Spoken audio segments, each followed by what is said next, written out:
Deflected by Hartenstein. Throws it ahead. Wallace goes up for the layup. It's good. Siakam goes right at Holmgren. Stops. Back up top. Neesmith. Shot blocked. Gilgeous Alexander. Siakam picks it up. His turnaround. In and out. Rebound. Holmgren. McConnell goes right at Holmgren. Pulls back out again. Across the lane. Spins. Finds Neesmith. Blocked by Holmgren. Dort to save. Indiana, which has been able to score points in a hurry all season long. One of the best offensive teams. Shot blocked by Holmgren on the follow.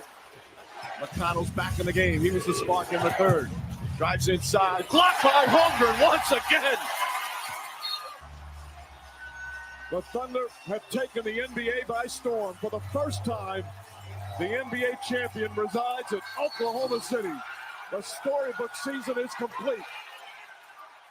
There was a weird Game 7, a serious game-impacting injury very early in that game, a sloppy at times game. But Oklahoma City, make no mistake, from the beginning of the 2024-2025 NBA season, they were the best team all season long, including over the last 2 months during the postseason, and they are a deserving NBA champion. Good morning.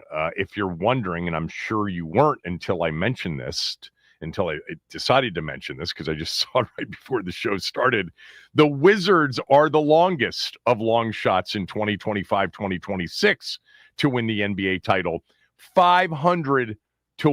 But if your glass is half full, the Thunder 2 years ago, entering the 2022-2023 season, they too were 500-1, the longest of long shots to win the NBA title. They were coming off back-to-back seasons of 24 wins and 22 wins as they had gone tank mode with Sam Presti as the GM. Will Dawkins was a part of that.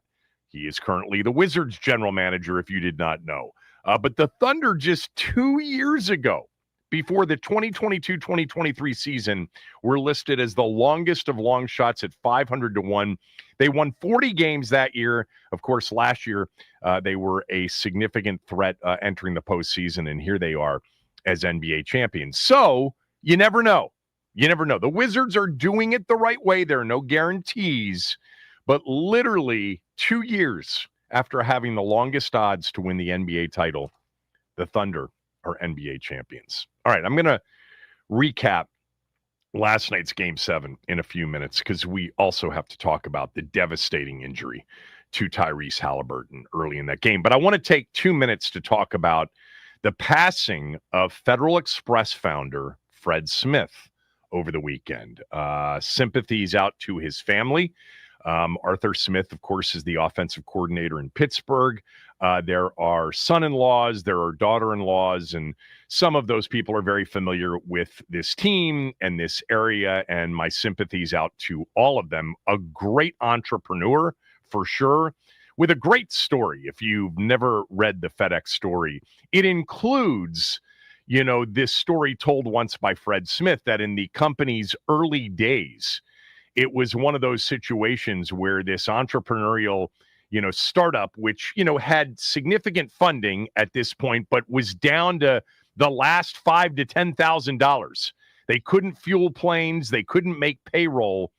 And Fred Smith went to Vegas with $5,000 of company money and won $27,000 playing blackjack. Doesn't seem like a lot, but apparently it kept the company alive for a few weeks, just long enough to attract new investors that came in. The new investors came in, saved the company, and they were off and running. He was quite the American business story and entrepreneurial story over the last 50 years. Of course, we also know here in D.C. Fred Smith because, along with Dwight Schrute and Robert Rothman, they were Dan Snyder's partners. They were 40% owners, the three of them, Smith, Schrute, and Rothman, of the Washington Redskins. They were bought out in 2021 for what turned out to be not the greatest of values for them.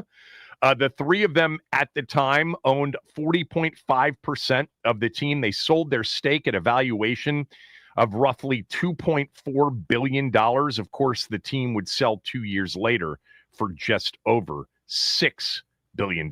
Now, whenever you sell a minority share, you're never going to get the full valuation because you're selling that minority share to somebody who can't take maximum share or majority share. Now, they sold it back to Dan Snyder. But still, the valuation was light, and the fight over that valuation and what they got for the team, I think, continues to this day. They feel like Snyder schnookered them with some numbers that were left out and some things along the way that were not on the up and up. The three minority owners could not stand Snyder at the end, like everybody. Anybody that ended up doing business with Snyder couldn't stand him and didn't trust him. They felt and still do to this day they were lied to. Remember, Snyder stopping the dividend checks to the three minority owners really set in motion what would ultimately lead to Snyder selling the team, and of course something else related to Fred Smith, which I'll get to in a moment. But Snyder, like I would say during those times, and as the stories came out after with one investigation after another, nobody took a 2x4 and hit himself in the head harder and more often than Snyder did. He was so impulsive. He could not strategically ever see more than just the next step. And stopping the minority share dividend checks, stopping the providing of overall financials to the minority owners really started to get them into the mode of going really ruthless, war, scorched earth on Snyder. They were in revenge, vindictive mode. Shar, remember, through some Indian internet company, allegedly launched an internet smear campaign against Snyder. Shar is never allowed to own even 1 penny of equity in an NFL team. He went after Snyder, and maybe, allegedly a very unethical way. Fred Smith went for the jugular. Smith went for the name. In the summer of 2020, when everything was getting canceled, understood the environment was right for it. But Fred Smith, in vindictive and in revenge mode against a guy he could not stand, nor could the others. Fred Smith, after years of making millions off the Redskins brand as both a marketing partner, stadium naming partner, and a minority shareholder and owner of the team, he went ruthless, war on Snyder, and announced in early July of 2020 that Federal Express would be dropping the team as a partner unless they got rid of the name. There it was, July 3rd, 2020, the bombshell for the majority of fans. Quote, "We have communicated to the team in Washington our request that they change the team name. We've been in conversations with the NFL and Washington management for a few weeks about the issue. We believe it is time for a change."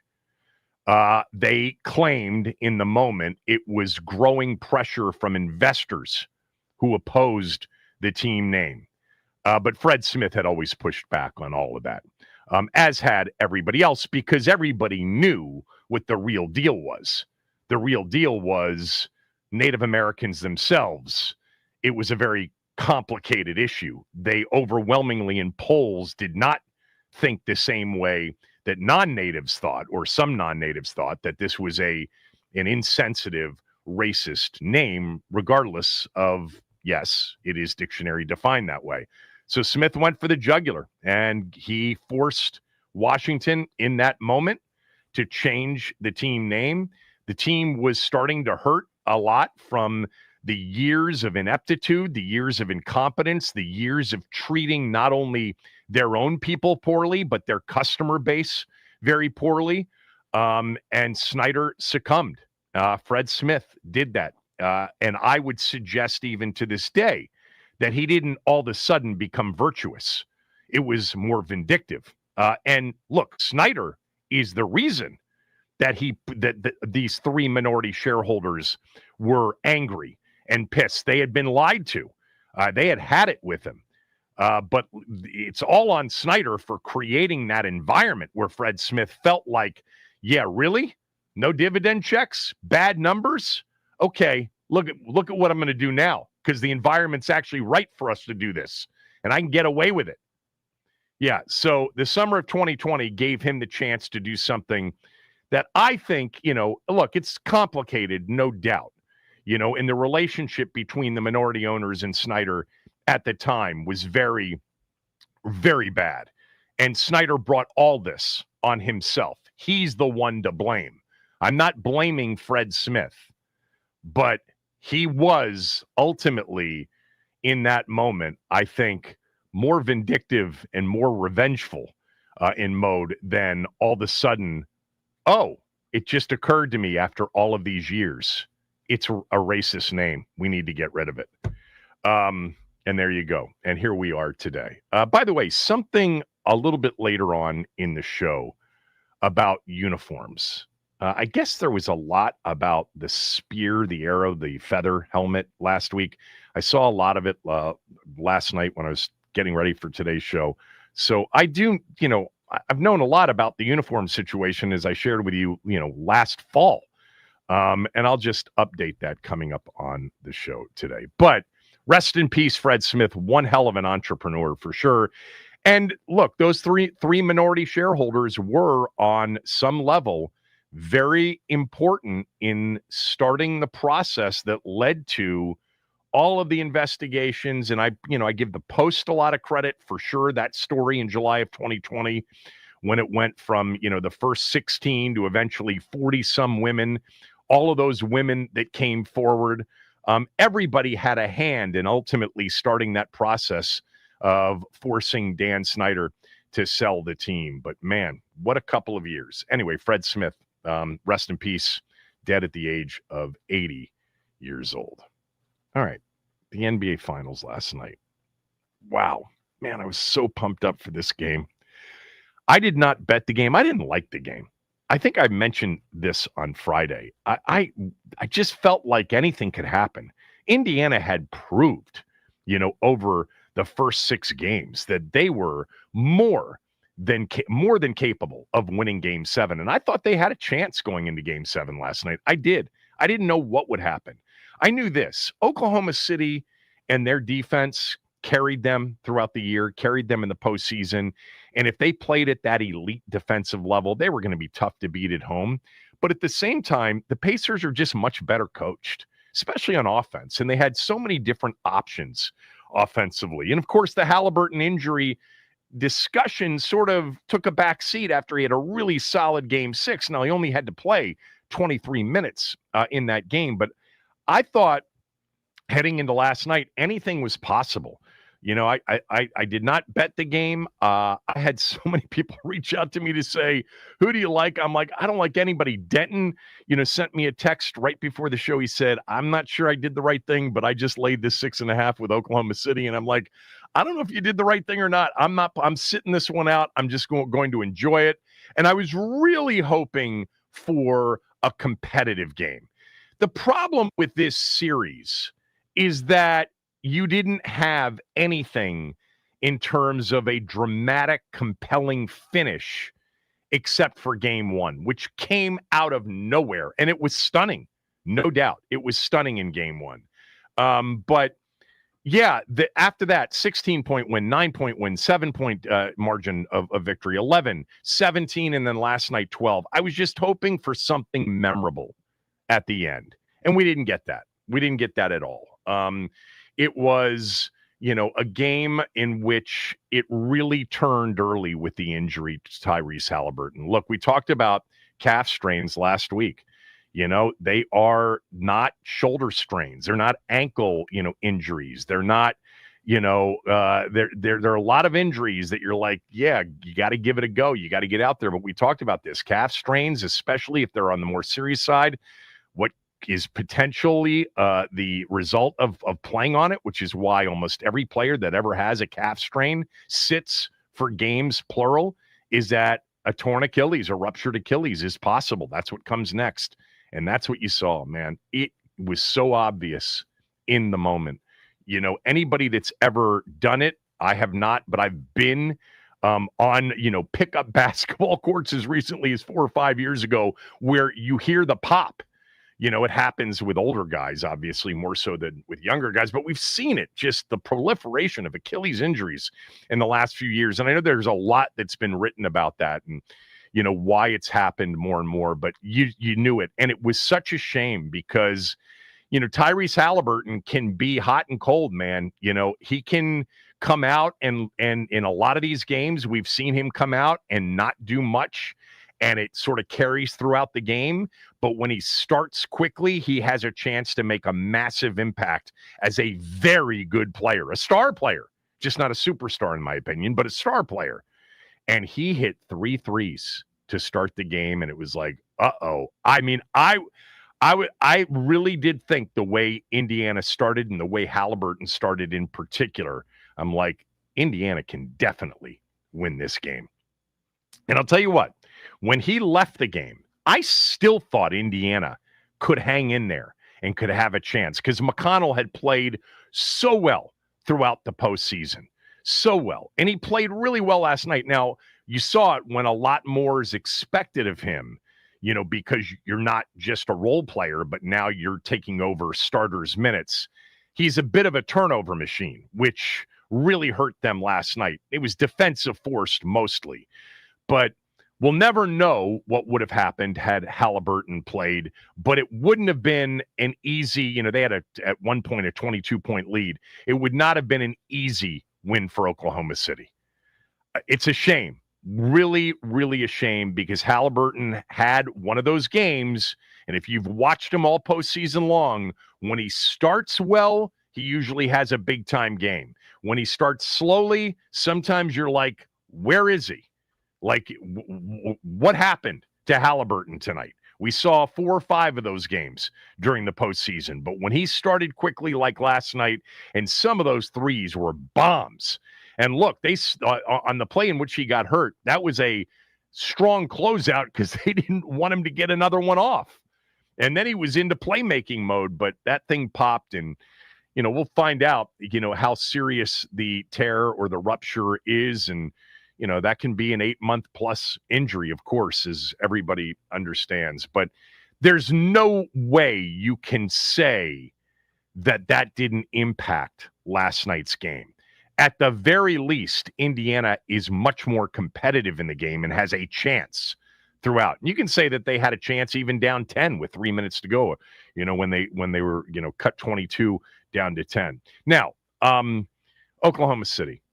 Look, I've talked about this since early, in the first round, certainly, early second round, worst case, when I thought, look, I don't care how young they are. They're just so much better and they're just so good defensively. What carried them over the course of this postseason to 16 wins, 84 on the season after 68 in the regular season, was their defense. And their defense, when it's on, is elite.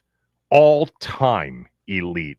I don't want to hear about the complaining, about the grabbing. Yeah, there was that T.J. McConnell play with Cason Wallace grabbing him. They let a lot go in this series. Indiana guarded very hard and very physically throughout the series as well. They let both teams get away with murder, no doubt, in this series. But Oklahoma City's defense, basically 1 through 9 or 10 players, everybody could defend. Everybody could guard any position. Everybody moved their feet and could stay in front of the basketball. Everybody closed out well. Everybody got deflections, had hands, anticipated well. This is one of the greatest defensive NBA teams I've ever seen. And I love the NBA, especially this time of year. Certainly some of the Bulls teams, the Pistons teams. This was over the course of the last 2 months. When they were on defensively, I enjoy watching that. I enjoy watching great, not just individual defense, team defense. They were exceptional as a team defense. And this goes to, defense wins championships. It does in the NBA. When you get to the postseason, you've got to play great defense to win. And they played elite level defense. Last night, similar to game 1, similar to the closing stretches of game 4 and moments in game 5, They ended up in the game with 14 or 15 steals, forced 21 turnovers. Those 21 turnovers turned into, or 22 turnovers total, turned into 32 points. That's what Oklahoma City did all season and throughout the postseason. They were at their best, and they were near unstoppable, really, when their defense created their offense. Because the truth is, offensively, Oklahoma City was never overly impressive during this postseason. They're disorganized. They're unstructured. They're not very well coached offensively. They were very much streaky when it came to being a decent shooting team. Some nights exceptional, some nights not so much. I mean, they were, they only shot 40.2% last night from the floor. They were 11 for 40 from behind the arc. Now, the 3 threes at 56-56 in the third quarter, I think, was the stretch of the game that gave them the breathing room, and then the defense just got turned up to a level that was just suffocating and smothering. And with no Halliburton out there, it was really tough for Indiana. I really don't want to hear about how the game, had the life sucked out of it with the injury. I thought the intensity was still there. Now, people in the arena, Scott talked about this, others talked about it, that both teams seemed to be affected by it. All right, both teams were still playing exceptionally hard, especially on defense. The boxing out in Game 7 last night, just so over-the-top physical. Look, they let him get away with this stuff all series long, for a lot of the playoffs as well. It was defense, ultimately. Yes, I do think that Tyrese Halliburton's absence last night, because of the way he started the game, was a major factor. We would have seen a much closer game, a game that perhaps could have gone either way at the end. I'm not saying that the injury cost Indiana a title, because I still thought throughout, even though I changed my mind, I was dead wrong at the beginning of this series, that Oklahoma City was demonstratively the better team.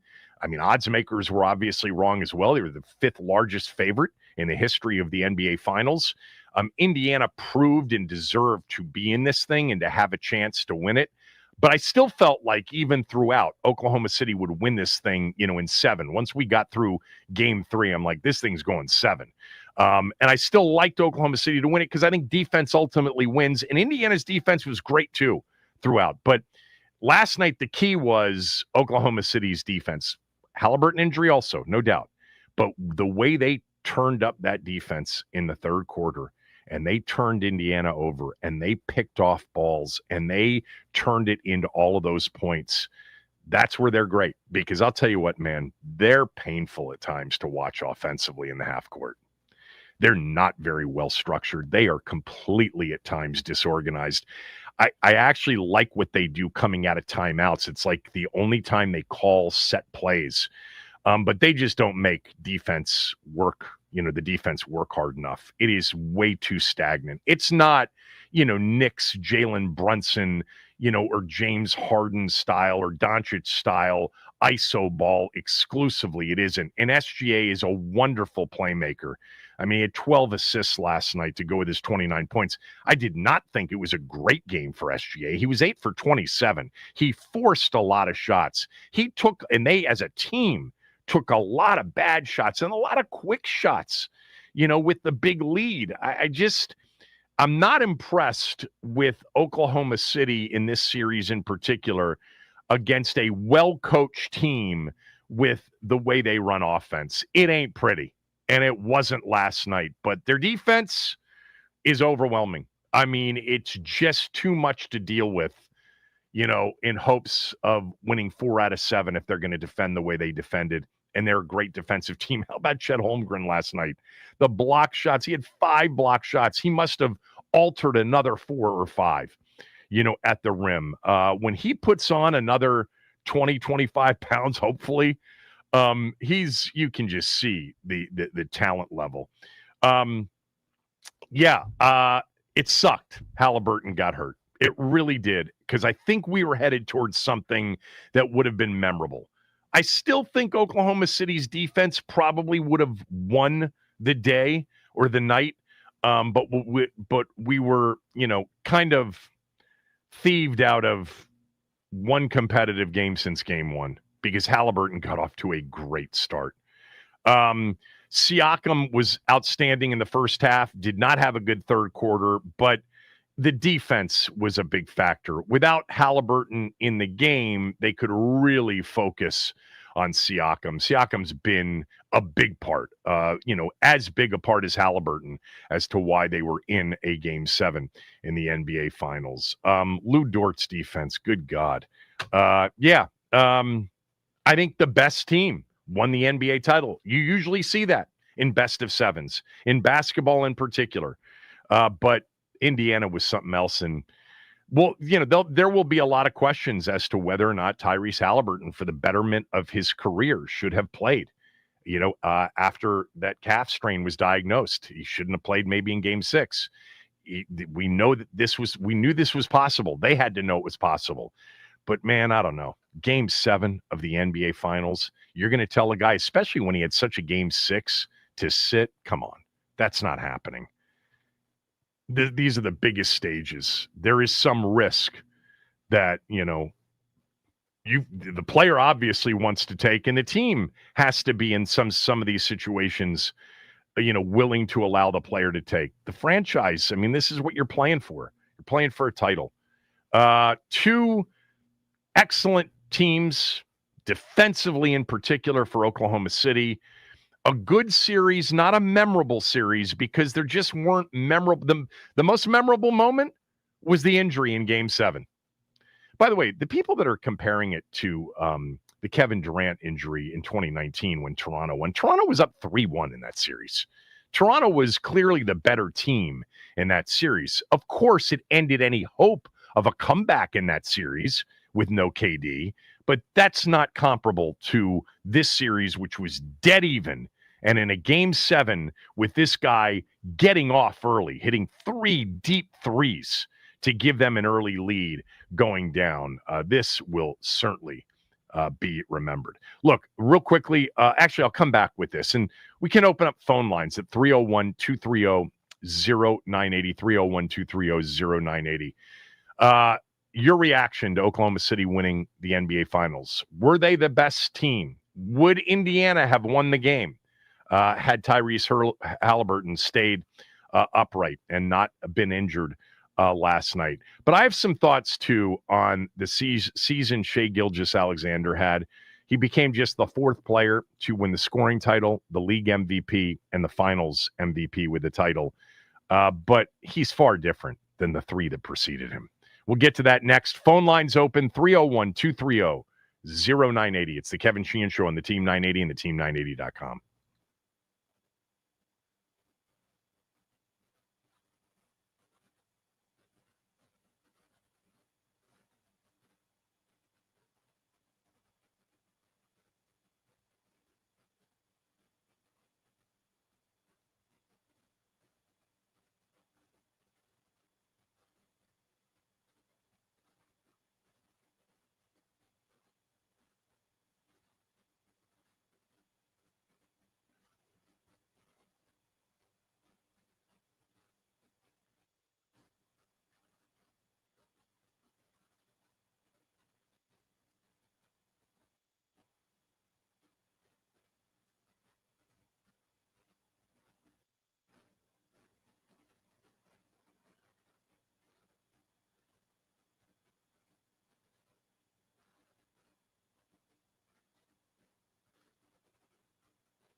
So would Halliburton, if he had stayed upright, led Indiana to a victory last night?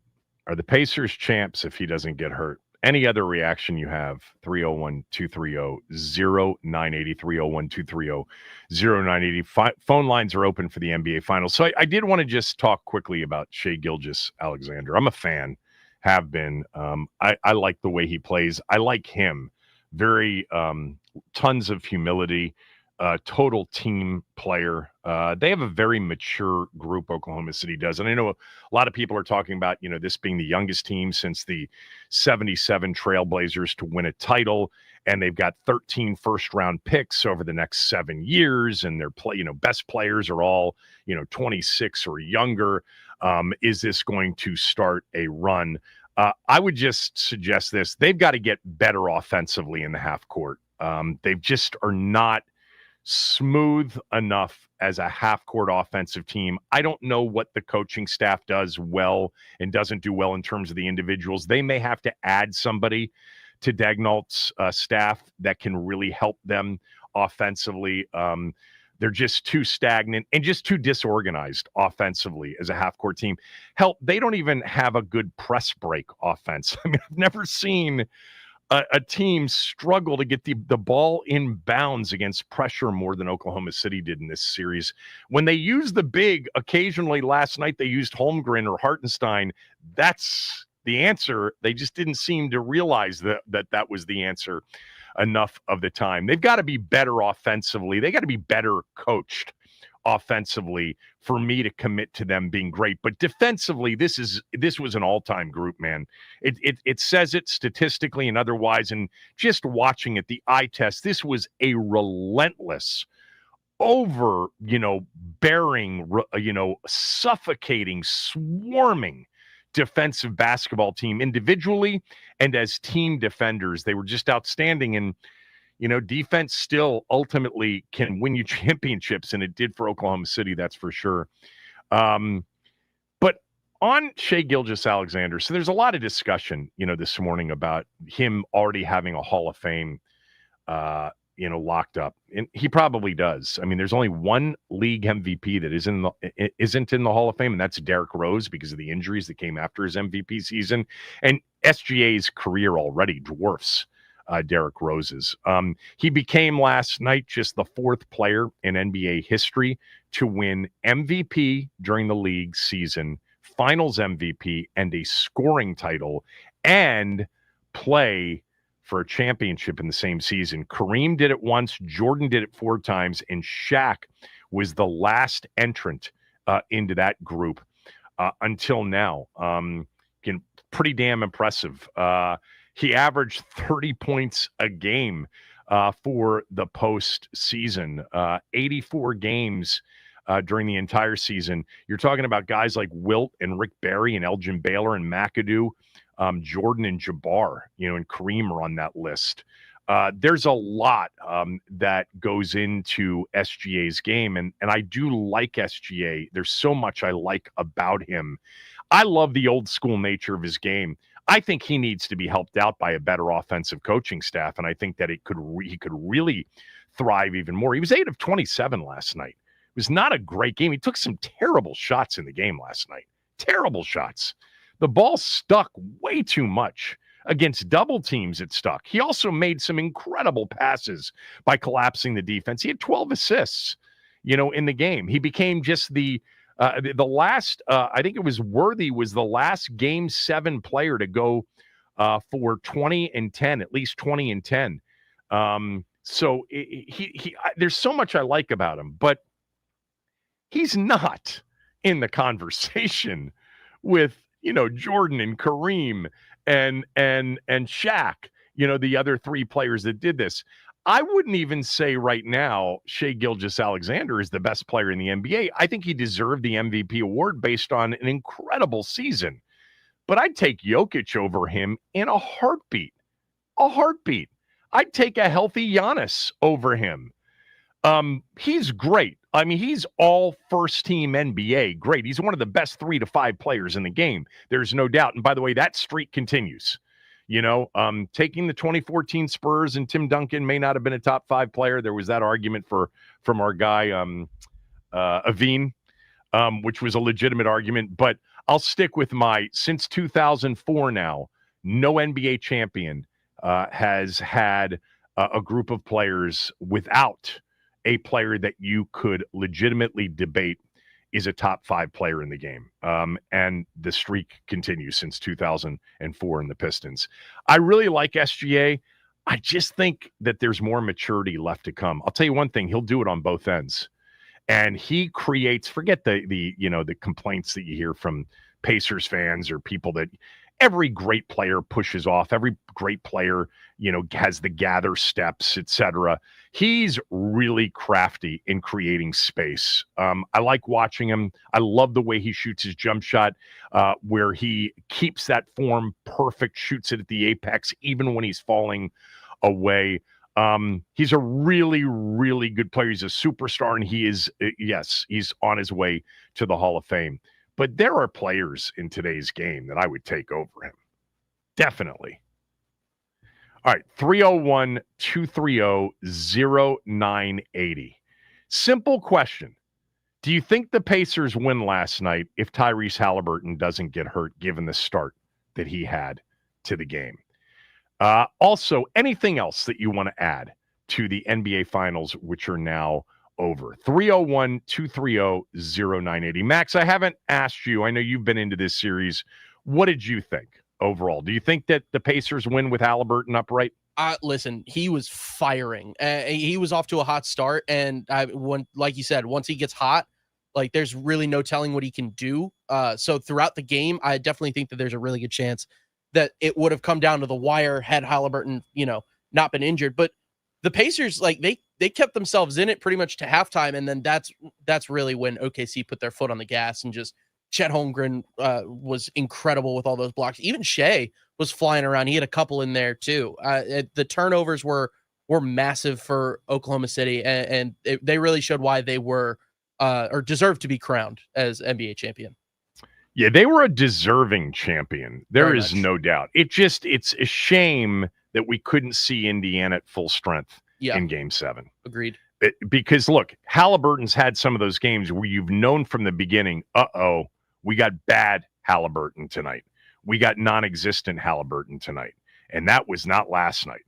Last night, he was on fire early. And that has, throughout the postseason, typically translated in their team playing much better, him playing much better, and them winning games. I gave them a shot with, going into the game last night.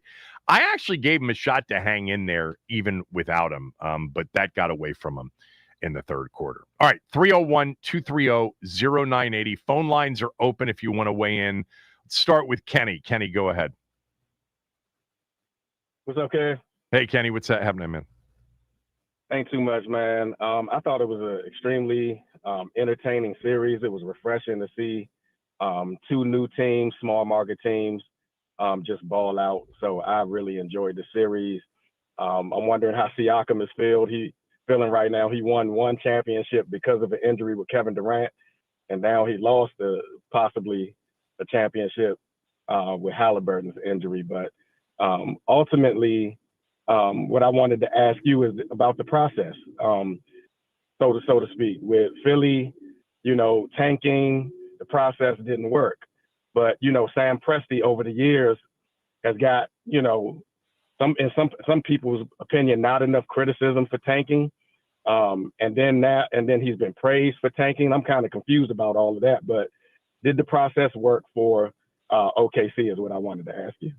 Yeah, it definitely worked. And they were able to use all those assets. Obviously, the trade for SGA was a big part of where they are. They're set up for the future with cap space and with 13 potential first-round picks over the next 7 years. What will change, and it always happens if you're able to keep your stars, and I think they will keep their stars, what will happen is the role players will change. There will be more young players that come in that develop and in year 2 or year 3 become, the 2026, 2027 versions of Aaron Wiggins, Hartenstein, of Cason Wallace, of Isaiah Joe, etc. Those players will change, but if they keep their core of SGA, Jalen Williams, and Chet Holmgren, and I think they need to keep Lou Dort too, man. He is he's a linebacker on the floor.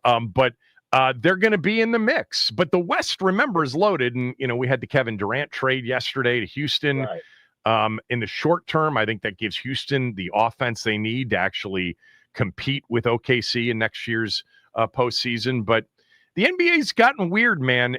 Part of it has been basically, dictated by new rules surrounding salaries, cap, etc. But we now have 7 straight unique champions. I mean, 7 straight. We haven't had a champion that's won within 7 years. And that's crazy. By the way, real quickly, remember this about the Toronto Golden State. And I'm a big Kawhi fan, and this is why I remember this. They were up 3-1 when he got hurt. They ended up winning game 5, but Toronto had been the better team in that series with KD healthy. Not the same as last night, a game 7, where the series was dead even and Halliburton gets hurt after knocking down 3 straight threes. I don't think it's the same comp. Thanks for the call, Kenny, as always. 301-230-0980. Phone lines are open, and we've got a line or two open if you want to weigh in. We'll get to more of your calls next.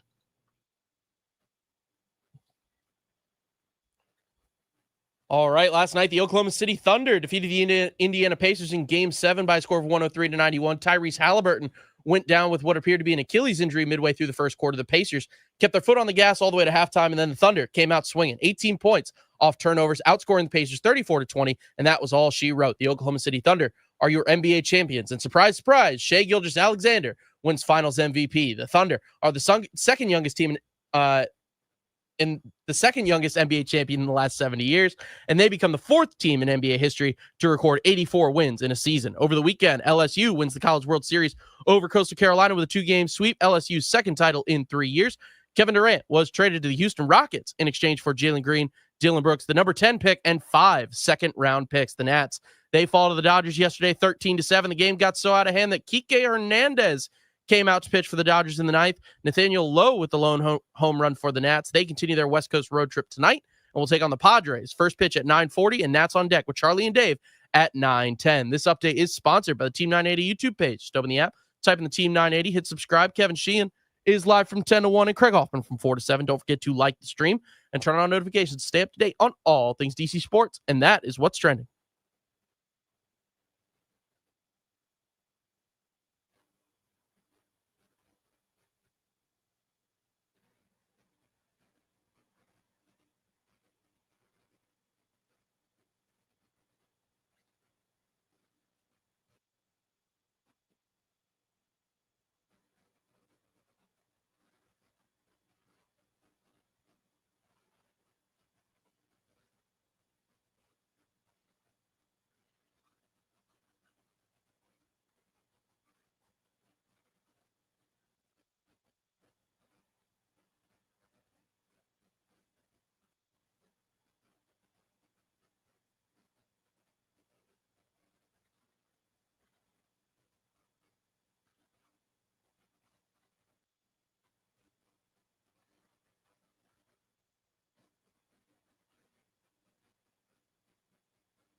Did you see what this asshat Skip Bayless tweeted out I in saw the him first quarter? Saw him tweet a lot of things over the weekend, such as him and Ernestine's hall passes, things of that nature. But what did he talk about this time? So when Halliburton was going off early, man, Halliburton looks, and then in capital letters, so hurt. You know, clearly being condescending and sarcastic. That calf must be killing him. He's just limping up and down the court, isn't he? No, Skip. And like 5 minutes later, done. That guy's all-time joke, right? I mean, man, He's Skip, up there. He gets funnier and funnier every day, but it's not like, oh man, this is so funny. I want this. I'm rooting for this guy. It's like, what does he do anymore? Does he still have a show? I think he has a podcast and just tweets because Okay. Twitter's paying those dividends now for interactions. So I think that's good for Skip's him. doing. I don't know if it's all an act and it's all trying to generate attention, but that did, as they say in social media land, that did not age well. That one did not age well. A mall in Virginia. Go ahead. What do you say about the NBA Finals? Would the Pacers have won if Halliburton stays upright throughout Game 7? Hello. Hey, you're on. All right. So I think the Pacers could have possibly won without Halliburton. I think they would be the favorites if Halliburton played, because if you really watch the game, TJ McConnell, even though he was getting buckets in the third, he wasn't really capable of slowing the pace down, and that caused a lot of turnovers. I mean, I don't know if you saw the play when he ran into a trap right past half right court, across turned half the ball court. over. Yeah. You Can't do that. Tyrese Halliburton is a lot smarter, and he slows the game down. He can control the pace, and that also prevents OKC from getting a lot of these transition buckets. And obviously, let's Tyrese not forget Halliburton that with get a lot- Halliburton in Game 1, they turned it over 19 times in the first half and had 13 balls stolen.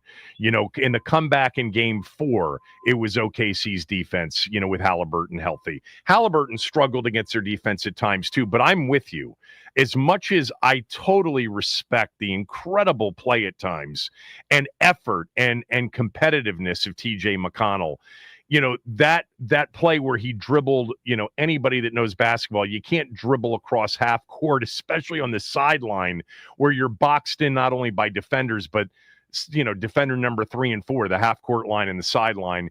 And he turned it over right there. And he had a couple of other really rough ones. And Halliburton's bigger too. Remember that, and sees it coming. And I agree. I think they would have had a legit shot with the way he started the game. What else? Also one more thing. I think the biggest takeaway from this NBA Finals should be for Adam Silver. I mean, Damian Lillard, Jason Tatum, and Tyrese Halliburton, all three tore their Achilles in the playoffs. I think Adam Silver should give players more time in between games. I think they got to rest and recover, because obviously the playoffs, there's a lot of wear and tear on the body, playing 82 games before that and then playing these high pressure situations. I think they need to have more time to recover.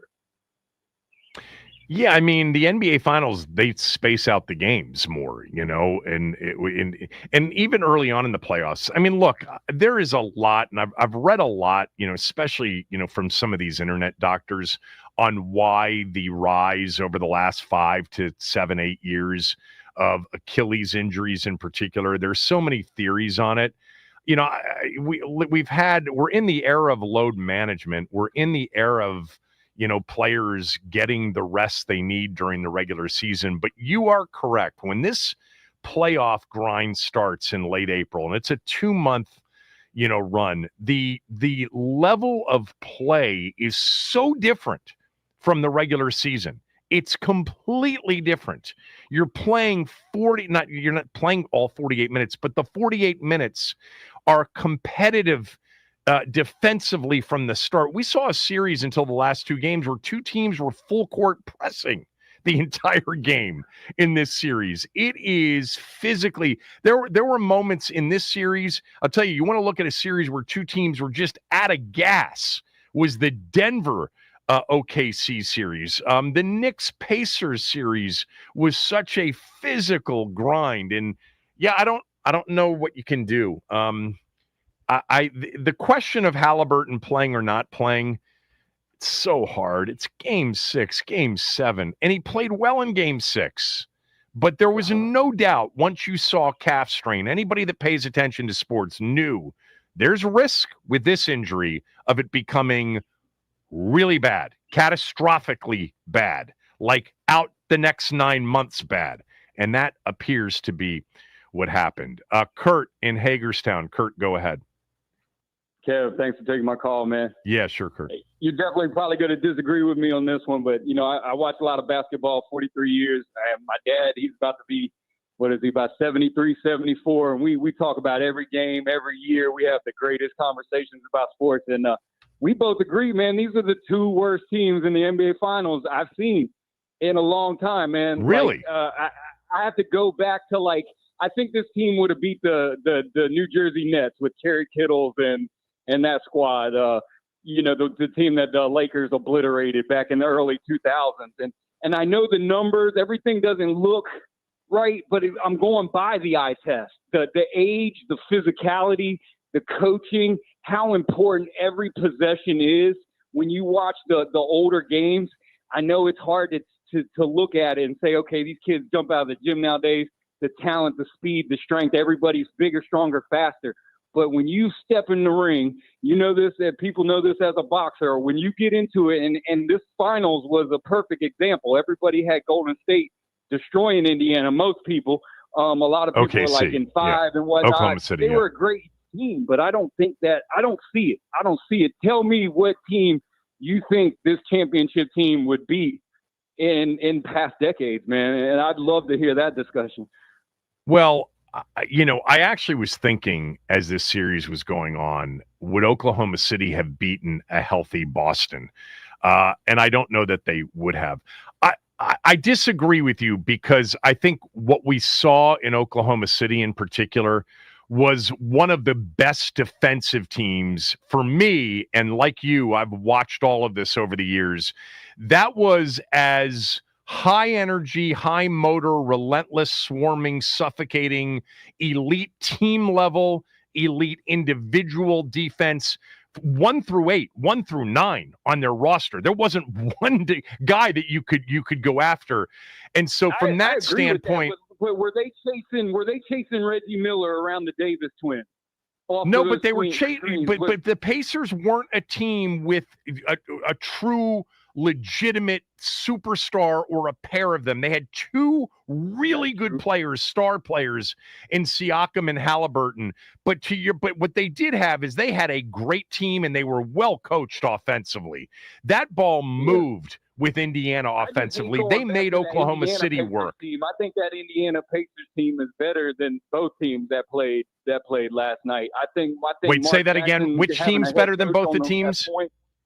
Yeah, I just think they would have won. I think they would have won the game. I think if this team would have gone up against any team that had that Patrick Ewing, Olajuwon, Shaq, I mean, it would have just been obliterated. OKC would have not even been a memory on people's championship radars. How did they win 68 regular season games? And I know you're going to probably be with me, and I can just answer and say regular season's not the postseason, but how did they go through and win 16 games?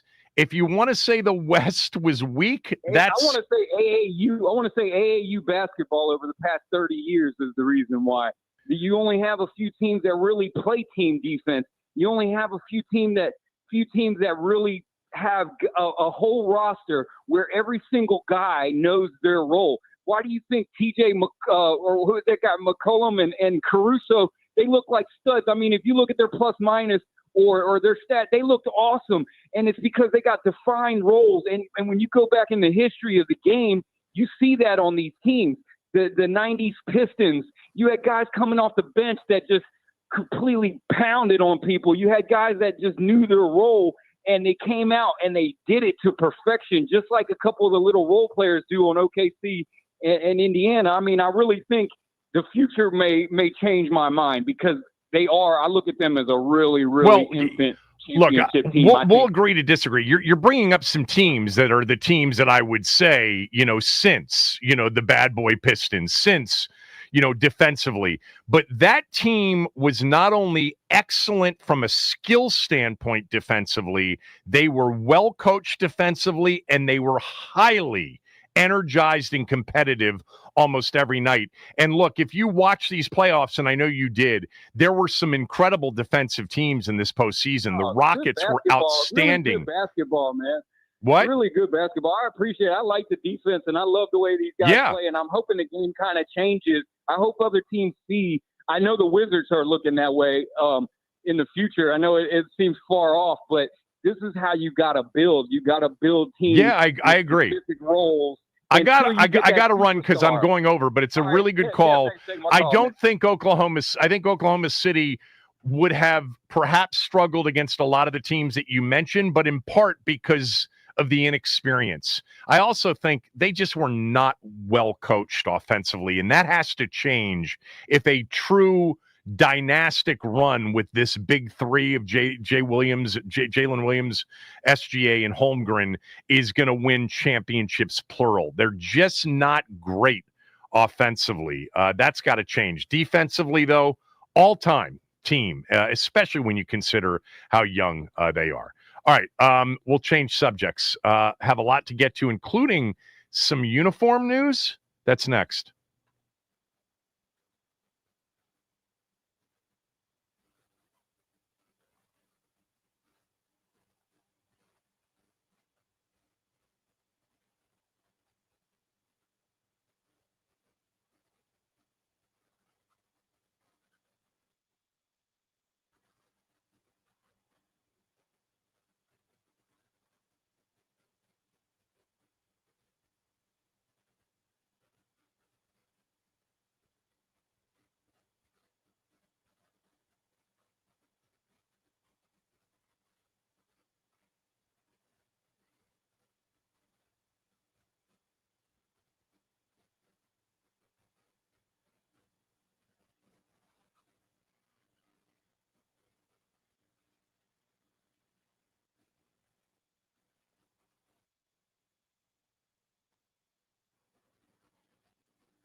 So I don't know what really spurred this, and maybe Max, you can help me with it. But I got several of what Jarrett wrote to me. Jarrett wrote, "Is the uniform going to spear feather logo and Lombardi year throwback?" First of all, the Lombardi year was the last year 69 of the spear feather helmet. They then went to the R helmet in 70 and 71 before going to what we all know as the Redskin logo from 72 on, the one created by Blackie Wetzel. But I don't know. There was no news on this, no official news on anything dealing with the uniform. But I guess that there were some pictures circulating with this helmet, right? Last week for some reason? No, so something happened at Media Day. They're just doing a bunch of, normal photos, like team hype up stuff. and they have a set that's kind of like Temple of Doom style, where Jaden walks in and there's a spear that is going through like the ceiling and this big beam of light, and Jaden picks up the spear, and so that got everybody very excited, and people started speculating about whether there would be a spear kind of alternate or a return to that type of uniform. So it all stems from this one video at Media Day. Okay. Look, here's what I know. I told you this. This is what I had, remember, all the way back in October, in the fall during the season. When we talked about this, it was one of the few times we actually talked about name or uniforms during the season, because the season was actually worth talking about on its own, because they had a really good season and the games were great. But I shared with you last fall, early in the fall, that I had learned that the name was, very much in question as to whether or not they would do anything with that. It was still certainly being considered. What really gave them the path of least resistance on the name was the incredible season they had. We all understand that. But I said then, I was told by a very, very strong source that they were going to do something with the uniforms, that they were going to make the uniforms look like the old uniforms, that whatever that cranberry was going to be back to the old burgundy, and the uniforms would change in 2025 as an alternate uniform for a couple of games. And then by the time we get to 2026, 2027, somewhere in that time frame, there would be more likely than not an official change to a uniform that looks more like what the old uniforms used to look like.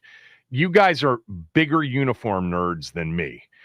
So I'm not going to sit here and get into stripes and where they are in the entire thing. I was told that a uniform that looks like the old uniform and a change in the uniforms was definitely in play. That was last October when I said that. Okay, I told you guys that, and as it related to the name, even though I know our station put out some tweets about what I had said something, and I had not said it actually, I said that the name is separate because that's a bigger issue and will be dealt with. And if they don't end up changing the name, they're still going to do something with the uniforms, and that's what I know to be true even today. Now, that does not include the old logo. That it doesn't, because it's not a match for the team name currently. And then with respect to spear and feather, arrow and feather, however you describe it, maybe, but I don't know anything about that. I just know, and I'll, again, what I said last October, early fall, I have it on good authority that they are going to go back to something resembling the old uniforms, with sans the more recent Redskins logo. All right. So, and it would be a rollout with alt opportunities in 2025. How many alt opportunities? Don't they get 3 or 4 each year? Is that right, Max? Something like that. Yeah. So in these alt opportunities this year, I would imagine that at least in a couple of them, we're going to have a uniform that looks like the old uniform. All right. I can't describe what the logo will be on the helmet. I'm going to guess that it's the W. I'm going to guess that they stick with that. And then eventually the plan would be to go back to something resembling the old uniform, sans the last logo in the 26 season. Nothing has changed. And I have occasional conversations with people about this, and that has been the same since October. Yeah, I'm excited to see what they look like. I hope it's, championship burgundy and gold. We see the uniform. If it doesn't include the helmet and the logo, so be it. But if the rest of the uniform looks like what our uniforms used to look like, I'll be thrilled with that. Be happy. So I think we'll probably see something resembling the older uniforms in the alt opportunities in the upcoming season. Remember, they have to announce their uniform schedule for the season at some point. I don't know by when. But in terms of why I had, a half dozen to 10 of you reaching out asking about it, I guess it's what Max just said. I don't follow the day-to-day on the uniform talk. I don't. But I will, once again, in a few weeks, reach out to see if they're on schedule for what I was told last October. All right? So there you go. Uniform talk. Done. You know what? How about opening up the season with an alt uniform? Are you allowed to do that? You allowed to open up the season against the Giants wearing a throwback uniform that you're eventually going to go to? I don't think so, but seeing us come out people hate on the black uniform. I kind of like it. I actually did. I didn't mind the black uniform at all. It works with one specific helmet that I believe the NFL is starting to phase out, which is tough. But okay. Yeah, it's the Speed Flex. It's the little hexagon with the W in the middle. That's what sells it for me. But aside from that, it would be really cool to see them come out like all black for opening week against the Giants. I think that'd be a great look. All right. Now, the other team, we already talked about Fred Smith. We talked about that in the open. And sort of a complicated view of Fred Smith for Redskin fans, for longtime Washington football fans. Phenomenal entrepreneur, all time, in part responsible for, along with the other two minority owners, for what ended up being the beginning of a process that led to Dan Snyder selling the team. But there's also no doubt that in their vindictive hatred of Snyder, they went scorched earth. And part of that was Fred Smith and Federal Express demanding that the name get changed in the summer of 2020. That adds sort of the complexity to the way Skins fans view Fred Smith. But anyway, we talked about that in the open of the show today. What was this Josh Harris buying this Jaden Daniels, card, some sort of Topps Chrome card that he purchased at Fanatics Fest, which I guess was over the weekend, because I did see last night some video of Jaden and Dan Marino together, which was pretty cool. But to explain the card that Josh Harris purchased. So here's the audio from the video that Michael Rubin and Fanatics put out from the Michael event. Rubin is the owner of Fanatics. Yes. So because he's been on Shark Tank a bunch of times. Oh yeah. Really sharp dude. All right. So this is, what are we going to hear? So this is Michael Rubin on stage with Josh Harris and Jaden Daniels asking about the card. He's looking for the most expensive card in the room. And I believe the guy who has the Jaden Daniels card is probably the front runner. We need the most expensive Jaden Daniels card. We got it right here. Right here. It's got the best Panini. Which card is it? Black Prism. What's it worth? What's it worth, bro? $2 million. $2 million. Mike, what's this really worth? Hey, Paul Skeens is 1.2. What's his best card worth? That's a debut bet, son. That's all the Commanders. What do you want to sell it for? The other one. What's it really worth, Mike? Can I say this? Alexis, Serena Williams' husband, put a public bounty on that card before it got pulled. First one for $250K. First bounty, raw. Before ever. So we outbid him, and now it's a 9-5. And Jaden cooked in the playoffs. We're the biggest Commander fans in the world. In the world. All right, one time, $500,000. You want it? From Josh Harris with Jaden here right now. And you're going to sign Jaden's jersey back to it. $500,000 one time. You want it? Yes or no? Yes or no? Oh my God! So that's the audio of the card being sold to Josh Harris. So Josh Harris told Rubin, "I'm offering $500,000." He went back to the owner of the card. Will you take it? They took it. Done. Yeah, Harris was standing right over his shoulder, and I'm sure said something to Rubin. He's like, $500K, offer it to him right now. And so the guy got up on stage. They took a picture. Jaden signed the jersey. But these guys were looking for $250, and he offered $500,000. So Serena Williams' husband put a $250 or $250. Who's Serena Williams' husband? He's the CEO of Reddit. I forget his name really? Off the top of my head. I didn't know that. I don't think. Yeah. Maybe I did. And he went to UVA, so he's a local guy, kind of.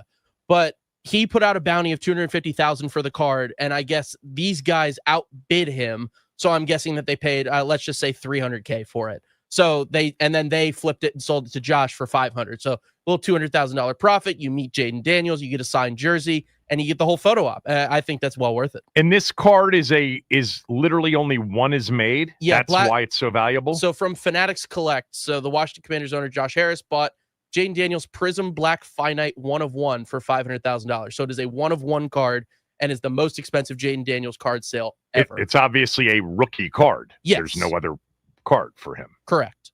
Yeah.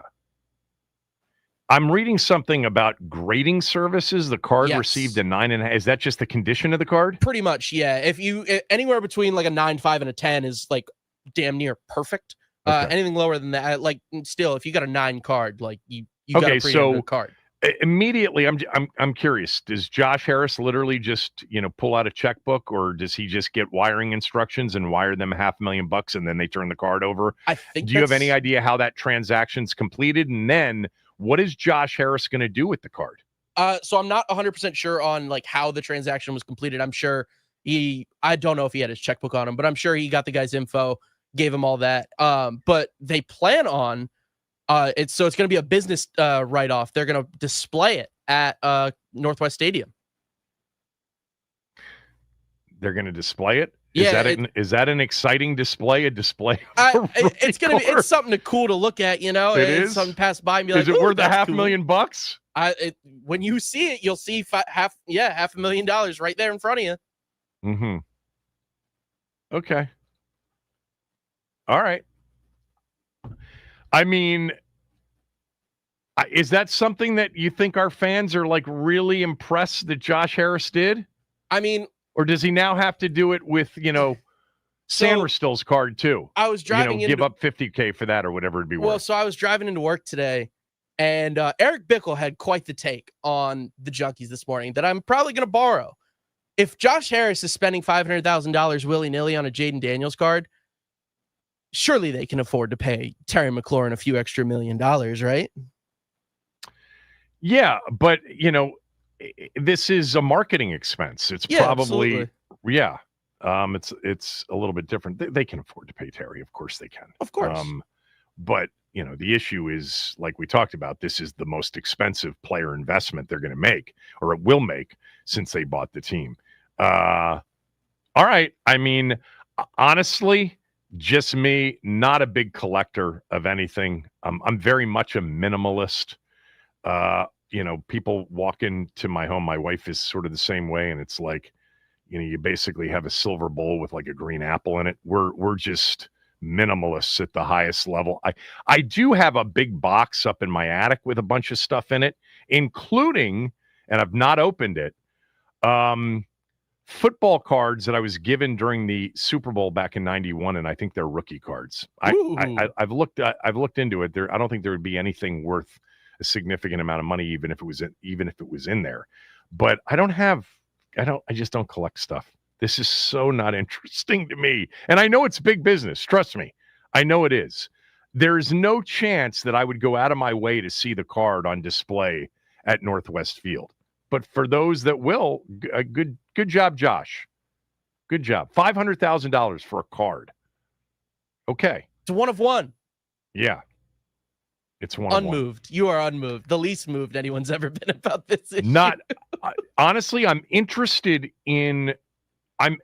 because I'm always curious about things, especially when they're sort of the business of it. I am interested in that part. I'm just, from a consumer standpoint, you're not going to get me to be excited about seeing that on display. Yeah, it just doesn't. Yeah, I'm going to be much more excited to see him throw for 5 touchdowns and beat the Eagles again, like he did in December.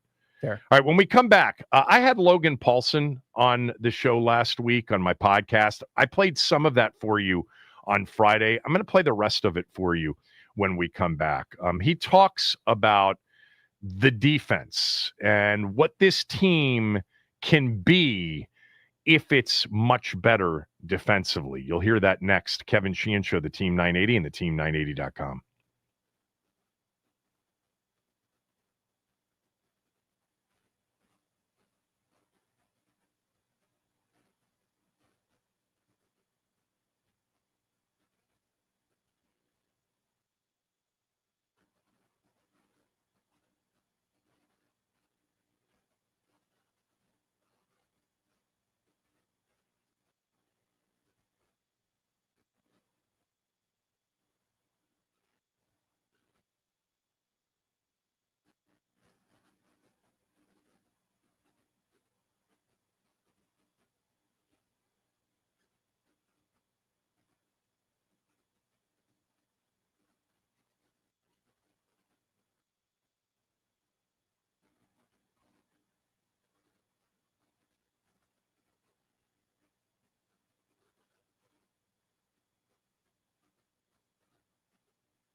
So last week, Logan Paulson joined me. He's always so good. Logan really knows the game, and he's out there for everything. And I played some of that for you on Friday. There was another 10 minutes or so that I thought was worthwhile playing, where he gets into, some of the current players that are not new that he thinks could break out potentially this year. And then he gets into the importance of defensive improvement. So here's the rest of my conversation last week with Logan Paulson. We continue with Logan Paulson, and I asked you about some of the new players, new faces that you're excited about. What about the returning players, specifically the players who didn't contribute in a meaningful way? Do you have a candidate for, let's call it, a breakout season in 2025? Yeah, so that's a good question. Obviously, I talked about Luke McCaffrey already in terms of his improvement. We'll see in terms of how the depth chart shakes out, like where he actually lands. Two guys that caught my eye in an impressive way. One was Jordan McGee. Again, like I was in love with him. I was infatuated with him at the beginning of last year during training camp. I just thought he moved so well. He was physical. And then for him to get hurt, like on the first play of the first preseason game, was so disappointing because then he kind of was negotiating that injury for the rest of the year, or derivatives of that injury, the knee, then the hamstring, then the ankle, and he was never quite himself. But I am excited to see what he looks like. Another guy that, again, every time I look at him playing linebacker is Dominique Hampton, and he just looks like a pterodactyl out there. And when you've got long arms like that, the range that he's got, the coverage instincts he's got, he just covers a lot of ground and takes up a lot of space, especially in the passing game. And I think about the way the linebacker position is going and the archetypes of the position, like Fred Warner is a good example of that. Like these guys that are converted safeties that can play in the box, that have range, good coverage instincts. Like, I'm not saying he's going to be, this dynamic guy right out the gate, but the frame, the profile, the movement skills of both of those guys are stuff that just, it's hard to ignore when you're watching practice. And I understand they're running with the twos and sometimes they're running with the threes,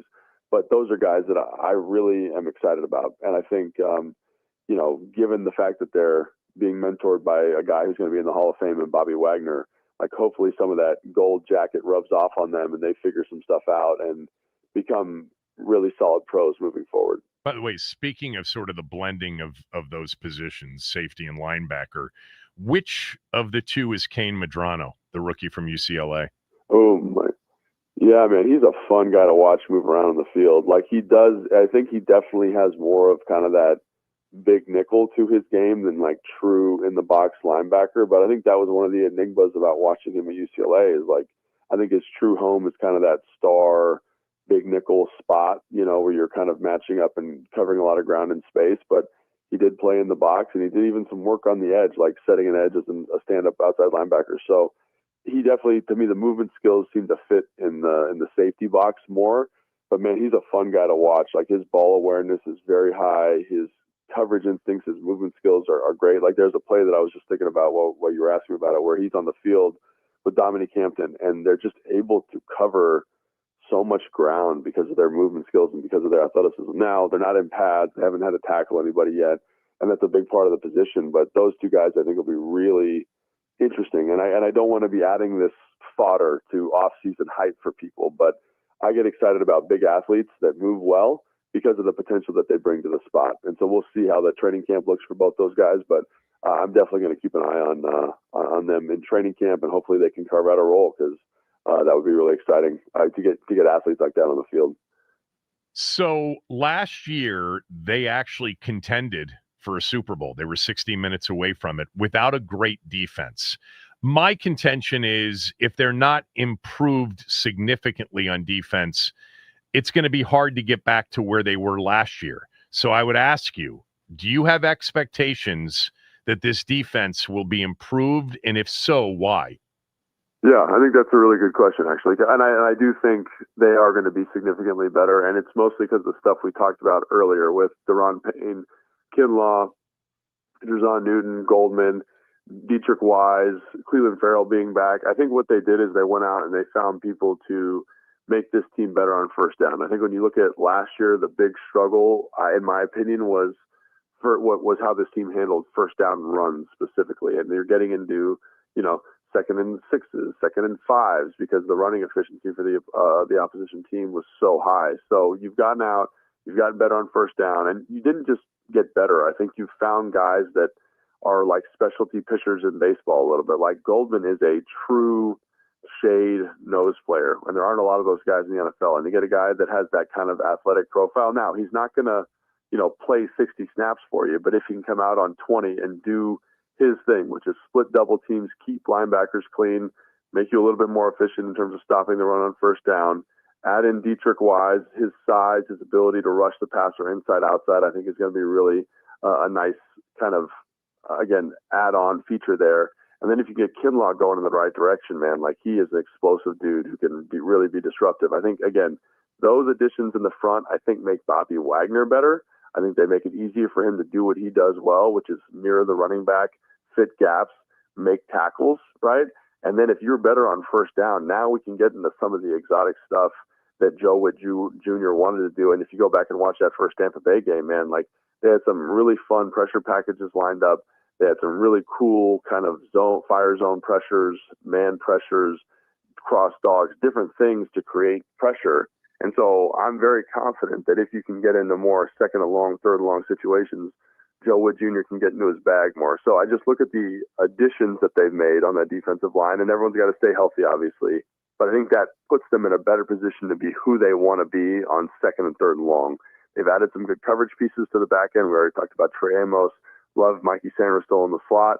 Marshawn Lattimore, again, we got to see where he's at, but he looked good in minicamp. So I love Percy Butler, and I love Will Harris, and I love Quan Martin in the back end, kind of in a rotation there. So I do think they're going to be better because of the personnel additions they've made to be better on first down. And I think to your other question, for them to go where they want to go, you need to see that level of improvement. So maybe I'm kind of anticipating something positive because I want them to get back to the Super Bowl and the playoffs, obviously. But I think the personnel moves are very, very smart along that defensive line because there's a clear vision of how this team gets better very quickly from them. Great answer. I hope you're right. You touched on a player, and I'll just finish up with this. Are you confident that Marshawn Lattimore can be Marshawn Lattimore of Pro Bowl years in New Orleans or not? So I don't think he's ever going to get back to that level of player.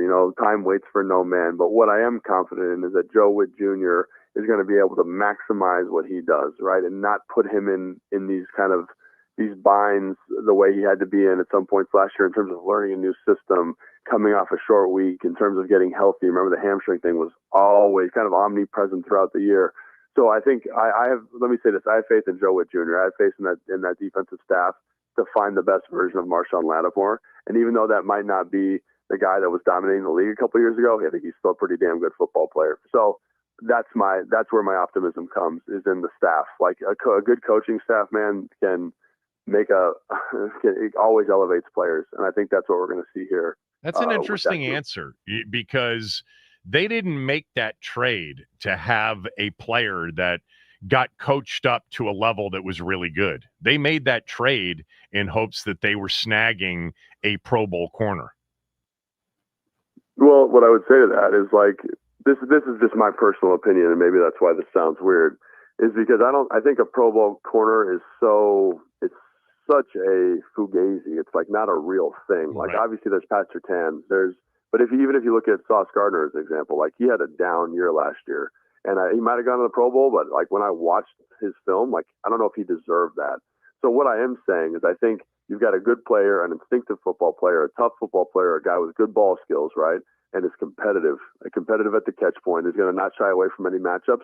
And now you've got a staff that can help elevate him and put him in a position where he's better than Sauce Gardner was last year, right? We saw what bad coaching and kind of a tumultuous situation did for Sauce Gardner, who's one of the better cornerbacks in the NFL, what that did for his career last year. So that's what I'm saying. I think you've got a guy who, again, great ball skills, competitive tackler, competitive in terms of matchups, like he's not shying away from anything. He's instinctive. And now you put him in a system where maybe he does get back to that Pro Bowl level. So that's where I'd say, like, the Pro Bowl corner thing is where I kind of back off, because I don't think that's a real thing. I think the player by themselves aren't. It has to be elevated by scheme, basically, and I think the scheme here is good enough to get that done. Logan Paulsen is not Fugazi. He is the real deal. He is totally genuine and one of my favorite people to have on this podcast. Thank you for doing this. At Logan_Paulsen82 on Instagram. Take Command podcast with Craig Hoffman and all that he does for the Commanders website and YouTube channel. Thanks. We'll talk again, I'm sure, before the season starts. Awesome. Thanks, Kevin. Appreciate having me on, buddy. I love Logan. And I gave you a couple names. I'm going to come back to that last part about Lattimore here in a moment. But I do think it's interesting that like he, mentioned, some guys like Dominic Hampton, we've heard a lot about like Javonte Jean-Baptiste. Last year, you started to hear that, he was impressive. I think that is often, especially when you have a good team coming back, that more often than not, the players that were drafted the year before are the ones to really spend the most time sort of viewing in terms of contribution. Rookies rarely make massive contributions.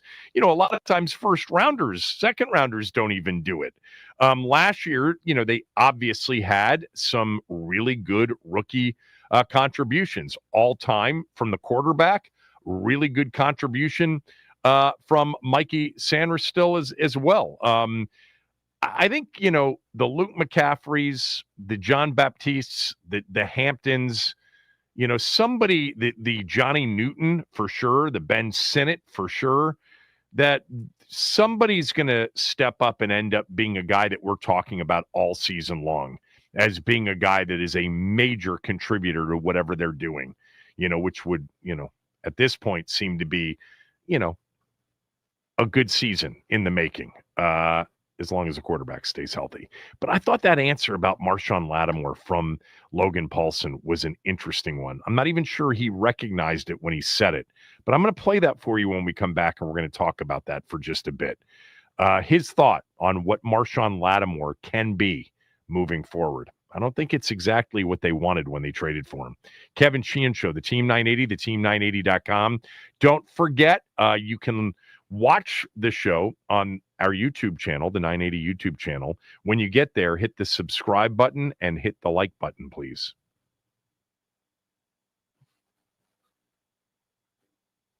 All right, last night, the Oklahoma City Thunder defeated the Indiana Pacers in Game 7, 103-91.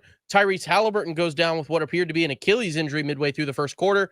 The Pacers kept their foot on the gas all the way to halftime, and then the Thunder came out swinging with 18 points off turnovers and outscoring the Pacers 34-20. That was all she wrote. The Oklahoma City Thunder are your NBA champions, and surprise, surprise, Shai Gilgeous-Alexander wins Finals MVP. The Thunder are the second youngest NBA champion in the last 70 years, and they become the fourth team in NBA history to record 84 wins in a season. Over the weekend, LSU wins the College World Series over Coastal Carolina with a 2-game sweep, LSU's second title in just 3 years. Kevin Durant was traded to the Houston Rockets in exchange for Jalen Green, Dylan Brooks, the number 10th overall pick, and 5 second-round picks. The Nats, they fall to the Dodgers yesterday by a score of 13-7. The game got so out of hand that Kike Hernandez came out to pitch for the Dodgers in the ninth.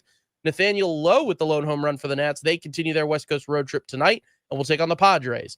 First pitch is at 9:40, and Nats on deck with Charlie and Dave at 9:10. This update is sponsored by the Team 980 YouTube page. Just open the app, type in the Team 980, hit subscribe. Kevin Sheehan is live from 10 to 1, and Craig Hoffman from 4 to 7. Don't forget to like the stream and turn on notifications to stay up to date on all things DC sports. And that is what's trending.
So I don't think he's ever going to get back to that level of player.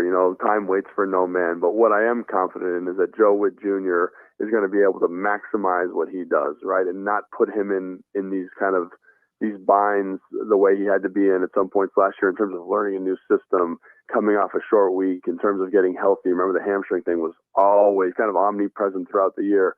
So I think I have. Let me say this: I have faith in Joe Witt Jr. I have faith in that defensive staff to find the best version of Marshawn Lattimore. And even though that might not be the guy that was dominating the league a couple of years ago, I think he's still a pretty damn good football player. So that's where my optimism comes, is in the staff. Like a good coaching staff, man, can make it always elevates players. And I think that's what we're going to see here. I hope he's right. But I do think the first part of that answer about Marshawn Lattimore from Logan Paulson was interesting, if not alarming, that he's not going to be the player that he once was. Washington sent a 3rd, 4th, and 6th round pick in the just concluded April 2025 draft to New Orleans for Marshawn Lattimore. They didn't do that in hopes that they could get a player that they could coach up to a high-quality player. They were hoping that they would get a high-quality player that they could coach up to elite level, because he's played at that level previously and not that long ago. Although, to be fair, 22, 23, and 24 were seasons in which he missed 10 games, 7 games, and 8 games. So that's 17, 8, 25 games in the last 3 seasons. He played 7 in 2022. He played 10 in 2023, and he played 9 games, 7 with New Orleans and 2 with Washington in 2024. So perhaps the injuries have diminished his ability, but that to me, their hamstring injuries, they didn't make a trade at the trade deadline with the record they had and the hopes they had for the postseason this past year and then future postseasons to get a player that you could coach up to be a good corner. They wanted a really good corner that hopefully they could coach up into an elite corner. He made the Pro Bowl 3 years in a row, made the Pro Bowl 4 out of a 5-year stretch where he was the Defensive Rookie of the Year back in 2017. And there were some really good corners in the league at the time. You had Jalen Ramsey and you had Stephon Gilmore, and then obviously into the league came Surtain and Sauce Gardner. He was considered, if not in that category, just barely a cut below that. That I thought was an interesting comment. I think it was very honest. I wonder if it is a reflection of what they're thinking, that they may realize at this point they're not going to get the guy that was a Pro Bowl corner, for 3 straight years, 19, 20, and 21, and probably would have been so in the years that followed, but he just couldn't stay on the field, couldn't stay healthy. Look, you don't bail on a player that you think can really play well for you, even if you ultimately overpaid for what you got. You didn't get what you thought you were paying for. Corner is going to be really interesting, but so is pass rush. So is stopping the run. Everything they do defensively, we are going to be scrutinizing right from day one. And, in thinking about, their schedule, 3 of their first 4 games, right, are against the Giants, the Raiders, and the Falcons.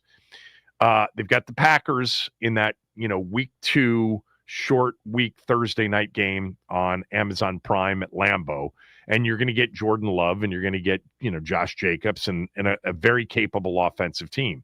Now, there are players on the Giants team for sure. Malik Neighbors is not an easy check. We have no idea what the Raiders will be with Geno Smith, who inexplicably was ranked ahead of Jaden Daniels on that Yahoo list last week. And we don't know what Ashton Genty will be right from the beginning. We know their tight end is a handful. We do know that. And then you get Atlanta with truly one of the best running backs in the game. And, not a bad wide receiver in Drake London. They had a difficult time, remember, in the first half of that game when they were down 17-7 at halftime to Atlanta. I think in that week, that next to last game of the year, the overtime win. And they could not stop Bijan Robinson. They couldn't stop anybody, but I think he had like 80-something yards in the first half. So they'll have that challenge. But cornerback-wise, they're going to have a chance to shine early. The defense in general, again, we don't know much about these teams, but the defense in general is not starting off with Mahomes, Detroit, and Philly, even though all those teams are on the schedule. Green Bay week 2 challenge. The Chargers on the road week 5, challenge. We don't know what Ben Johnson's team's going to look like with Caleb Williams when they come here for a Monday night game, second week of October. Dallas, Dax upright, CeeDee Lamb, Pickens, that could be challenging. And there is that stretch of, Herbert, then whatever the Bears could be, Dallas, Mahomes, Seattle, and then Detroit, Miami, Denver. With some real capability offensively. It's different than last year, and it wasn't good last year. But things change, man. They change a lot on defense in particular. That's going to be the most intriguing thing. I mean, the most anticipated thing will be, can't wait to see what Jaden looks like in year 2. Can't wait to see what he looks like with hopefully a healthy and motivated Deebo Samuel in the lineup. Expecting Terry back, yes, by the regular season. But that, I think that's kind of a given, that they will be a good offensive team. Maybe it doesn't happen in the electric way it happened super early last year after the opener anyway. But defensively, that's the key to the season. Got to be a better defensive team. I was thinking about something this morning. Oklahoma City winning the championship with defense, because that's how they won it. They won it with defense, is somewhat similar to the way the Eagles won the Super Bowl. Like, you had the NFL and NBA with two teams that in many ways kind of mirror each other. They're tough, they're hard-nosed, they're physical. Now, the Eagles were more experienced, obviously. They've got some age, in certain spots, but not an old team by any stretch of the imagination. But defense first, Oklahoma City defense first. And then they had, a couple of players that delivered big time offensively when they needed it. I mean, obviously Saquon Barkley all year, SGA all year. But there's some similarities in the way the Eagles kind of won their title and the way Oklahoma City grinded their way to their title. All right, Ben Standig is going to join us. He's coming up. We may talk more about the NBA Finals because I know he wants to do that. But we'll obviously talk some football team as well. All right, Kevin Sheehan Show, Team 980, theteam980.com. We're also free and live on the Odyssey app. And don't forget, you can listen to us and watch us now on our YouTube 980 page. Like it and subscribe it when you get there.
Ben Standig is with us. He is with us every Monday and Friday at Ben Standig on X on Twitter. Ben Standig has a podcast called Last Man Standing, and he writes for The Athletic. I know you want to talk more about the NBA Finals, and we will get to some Washington football team news, including something Kevin Durant said about his favorite football team. But I'll start with, if Halliburton doesn't get hurt, what do you think happens last night? You know, I mean, look, obviously you don't know. Indiana needed to get – if Indiana had gotten that game to the fourth quarter, tight game, from what we have seen, I would like their chances for sure against the Oklahoma City team that's the youngest in the league and that has shown moments of being, not so serious or not being mature enough, as particularly game 6 where they just get walloped from the start with the everything on the line. And, other than SGA, the other guys all felt like, they needed momentum on their side to be able to step up in the big moments. On the other hand, the game that played out last night that was still basically, tied, give or take, at halftime, even though Halliburton was out, I was like, the first 5 minutes of the second half is going to dictate who wins this game. If the Thunder come out and do what they have done all year, dominate on defense, create turnovers, it would turn those into fast breaks, and they get like a 10-point lead, I don't know that Indiana has enough to come back this time without Halliburton. And essentially that's the way it played out. So I think that I'd like to think that Indiana would have had a chance to win, but I don't know. I don't want to be I don't know what to tell you, but I kind of don't know what to say. The same result could have happened in the exact same way, but obviously Indiana's chances for success would have been much greater. Yeah, I mean, before the game, I gave Indiana a shot. I mean, I did a 180 on this series in the middle of it. I loved Oklahoma City, big and easy, like all the odds makers did before the series began. Even in game 1, with the defense they threw in Indiana and the stunning comeback, I still thought they had a shot to win the series in short order. After game 3, I'm like, this thing's going 7. I mean, these two teams are dead even. It's a shame, really, that we didn't get to see game 1 was memorable, but really the series as a whole, even though I would put it up there with some of the best defense, Indiana played great defense too, but Oklahoma City's defense throughout these last 2 months at times was as good as it gets. I mean, as good as it gets in basketball at any level. I mean, it was just so good. And last night it took the game over again, as it did, at times in game 4, game 5, game 1. But there wasn't a signature game, maybe game 1, but this, I think, will end up being a largely forgotten NBA Finals. The market sizes, the complaints about that. I enjoyed it, but, man, I wanted a close game. I wanted a game 7 filled with drama. We didn't get it after the injury. Yeah, no, I think 100%. Look, NBA Finals, more than the other sports, tend to be about narratives and storylines. If LeBron's in it, he's chasing Jordan, as somebody's trying to break through for their first one, or they're trying to win, again and again. And these are the things, even more recently, we've had guys like Giannis and Jokic, and now I guess SGA to a degree, sort of win their first one. I just don't think SGA is yet at that level of, all caps, big name star compared to the other guys. But when you don't have those storylines, and neither team has like dynamic player, that's just the reality. But when you don't have that, you need great games and great moments. And there were some great moments, but like you said, not necessarily great games. And the fact that game 7, unfortunately, ended the way that it did, yeah, I'm with you. It's going to go down as, for basketball heads, a really fun one to remember. But for the most part, it's going to be forgotten. And by the way, like, I was getting this discussion with a mutual friend of ours. OKC, they won the title. That is fantastic. Good for them. First one for their franchise. Seattle doesn't count. All that stuff. Kudos to them. What a great year, and their future is incredibly bright. But considering the hype going into not just the finals, but the playoffs, it's a little bit of a disappointing run, even though they've won the title. To go to game 7 twice, in these playoffs and against teams that were limited because of, in this case, injuries at the very end, but the Denver series injuries overall. It wasn't the most impressive showing for the team that won, 68 games in the regular season. They didn't look like an all-time great team, which is what was sort of on the line for them. Yeah. Like if they had come out and just blitzed Indiana, they are an all-time team. Now they were a team that won the title. We'll see what happens. But, again, to the point of being forgotten, if they don't turn this into a dynasty, it's going to be forgotten, relatively speaking. When the playoffs started, were they the favorites to win the whole thing, or was Boston? I don't remember the exact odds. I mean, I don't either. But what I'm getting at is I didn't enter the postseason recognizing their regular season as, well, this is, going to be an all-time run. I think once I saw them, look, they were playing a Memphis team and then a Memphis team that was injured. The Denver series was a phenomenal series. And at times, even during that series in the games they lost, I'm like, they could have won. Same thing with the games Denver lost. They could have won except for game 7. But the dismantling of Minnesota was like, I just thought that going into the finals, I was expecting greatness and a more impressive display, but I don't think I felt that way before the postseason started. Well, when you win 68 games, I understand that, but that doesn't mean anything with respect to odds makers. Yeah, I'm talking just sort of legacy and all that. The point was the assumption was that they were, I don't know what the odds makers were saying, but that they were viewed as definitive favorite in the West, a conference that is absolutely loaded, and they were still viewed as a pretty big favorite out there. And then obviously we get to the finals, you see who you're playing. So yeah, I just feel like they had the opportunity for this season to go down as one of the all-time great seasons. And again, the Thunder fans won't give a crap about legacy or any of that stuff.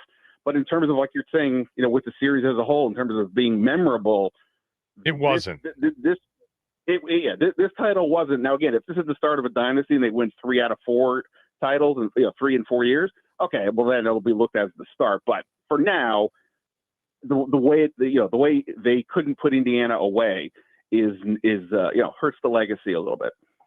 Yeah, and at the same time, they were down 2-1 and down big in game 4, and it looked like it was on the verge of teetering and maybe even crumbling all over them, and they ended up winning 3 of the final 4. Halliburton's, missing game 7, obviously, was a big deal. You said something about SGA that I talked about earlier, too. Like, you're seeing a lot written about Shai Gilgeous-Alexander, 4th player in NBA history after, Kareem and Michael and Shaq, to win a scoring title, win the MVP of the regular season, and win the MVP of the finals while also winning a championship. He's not in that category yet. I don't even think he's the best player in the game, but I do think he is really, special. I think they're not well coached offensively. I think that you saw the difference between Carlisle and Dagnall, offensively anyway. I think they were very well coached defensively. And I think some of that needs to change for them to really get on a run. He's a top 5 player in the game, but there's no way I'm taking him over Jokic. There's no way I'm taking him over Giannis. Well, an analogy, Kevin, that I think about, and this is for the old heads out there, when Larry Holmes was the heavyweight champion, he was a really good boxer and he was a really good heavyweight champion, except that nobody viewed him as being that impressive because he came in between the Muhammad Ali era was kind of ending, and then he wasn't facing anybody that was before Tyson. He wasn't facing anybody particularly impressive. It was considered to be a down time. So he always gets a bit like somebody has to win every year. This is how this works, right? Somebody has to win, and he was the one that was winning. In tennis, there was that gap between when American tennis with John McEnroe and Jimmy Connors were kings, and then later it became Sampras and Agassi. But in between, people forget like Jim Courier won a few titles, except that nobody ever looked at Jim Courier as like the next thing. He was just the thing at the moment because he was good, but he didn't have the all-time tools. And I feel like that's where we're at with SGA. The NBA is in this weird lull right now where LeBron and Curry and Durant are still kind of the faces of the league, but we all understand their days are getting close to the finish line, and there's this gap in between. It's why how much of the conversation this year in the league was about who's the face of the league, all this nonsense. But the point was that there isn't an obvious person right now. There isn't an obvious guy. So SGA, again, great year, an incredible run. He does all these things, but I don't know that we're looking at him as the next thing. We're looking at him as the thing that just happened, but not the next thing. And that's kind of where I feel like I'm waiting to see where the NBA goes next. It may be the Thunder because they have a very young team with a million assets to get better, but we'll see. You never know how these things go, and they need. I think we're in a lull right now. Is sort of my point. A little bit of a down period. We'll see where this goes. But that's why it doesn't feel. Yeah, it was good. Good for them. Good for him. But I don't know. I'm not feeling like this is a legacy moment.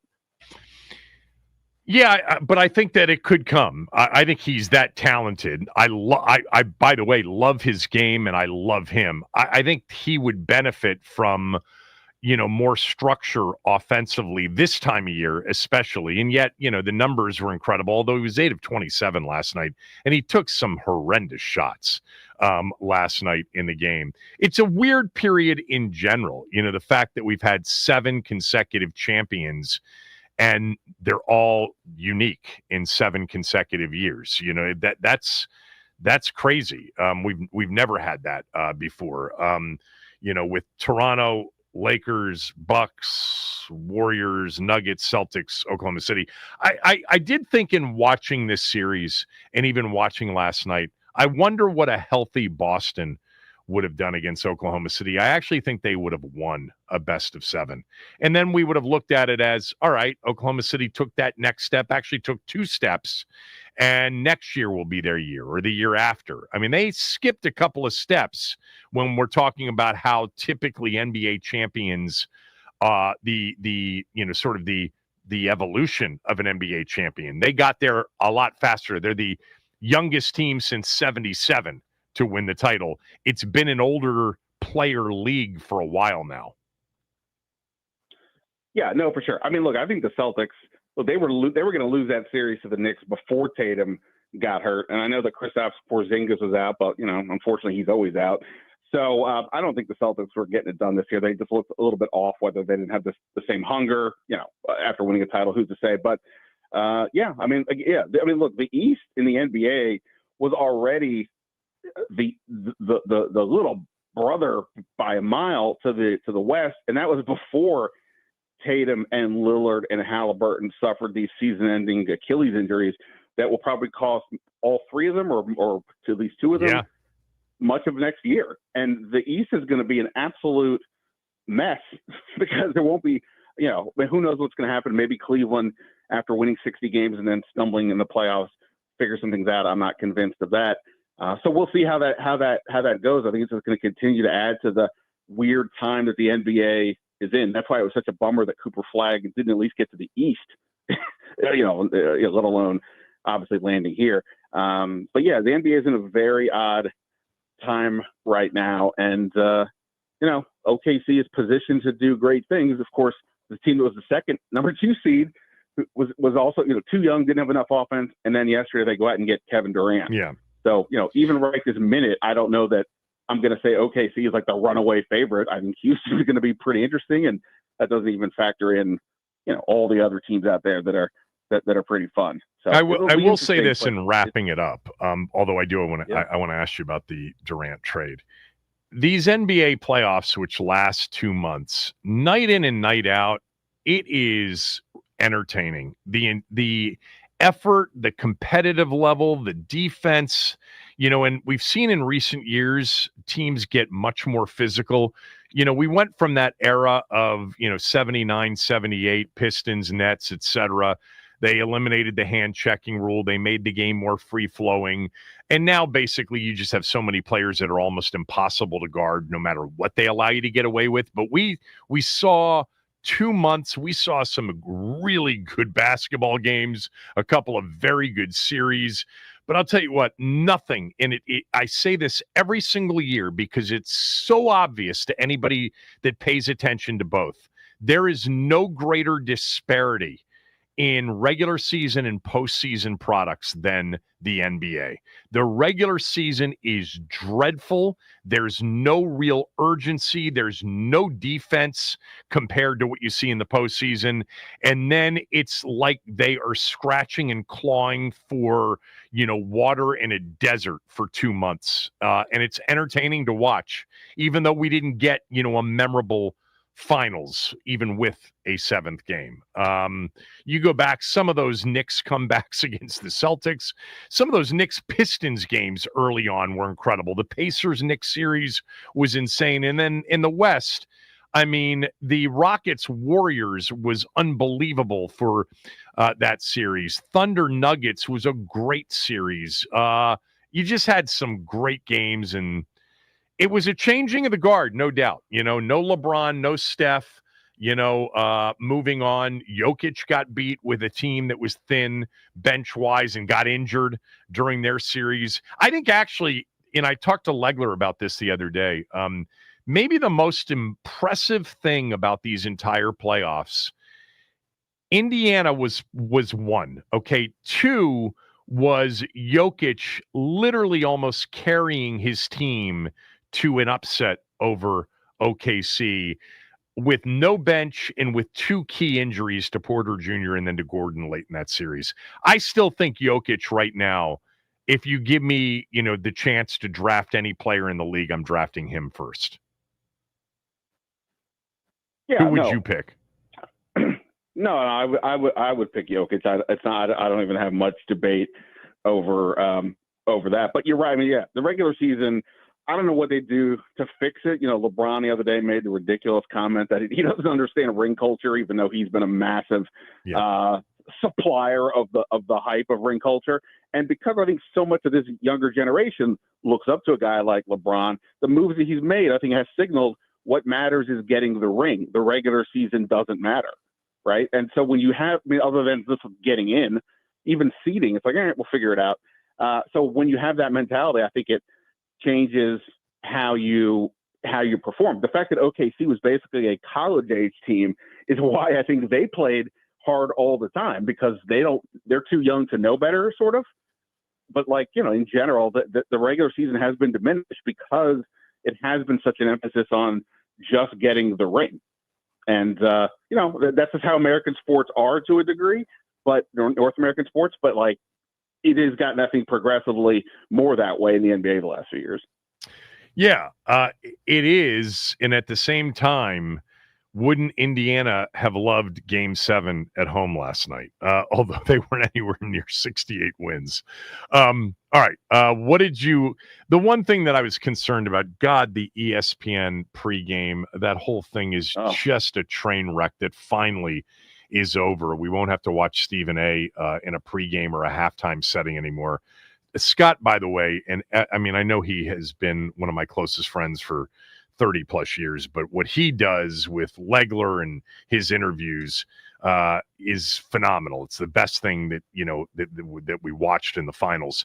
But I was afraid with the trade happening on the same day that Game 7 happened, that was going to be what we talked about, because it's always about, the drama and the true stars, and KD's one of them. We didn't get as much as I thought we would get, but what did you think of the trade?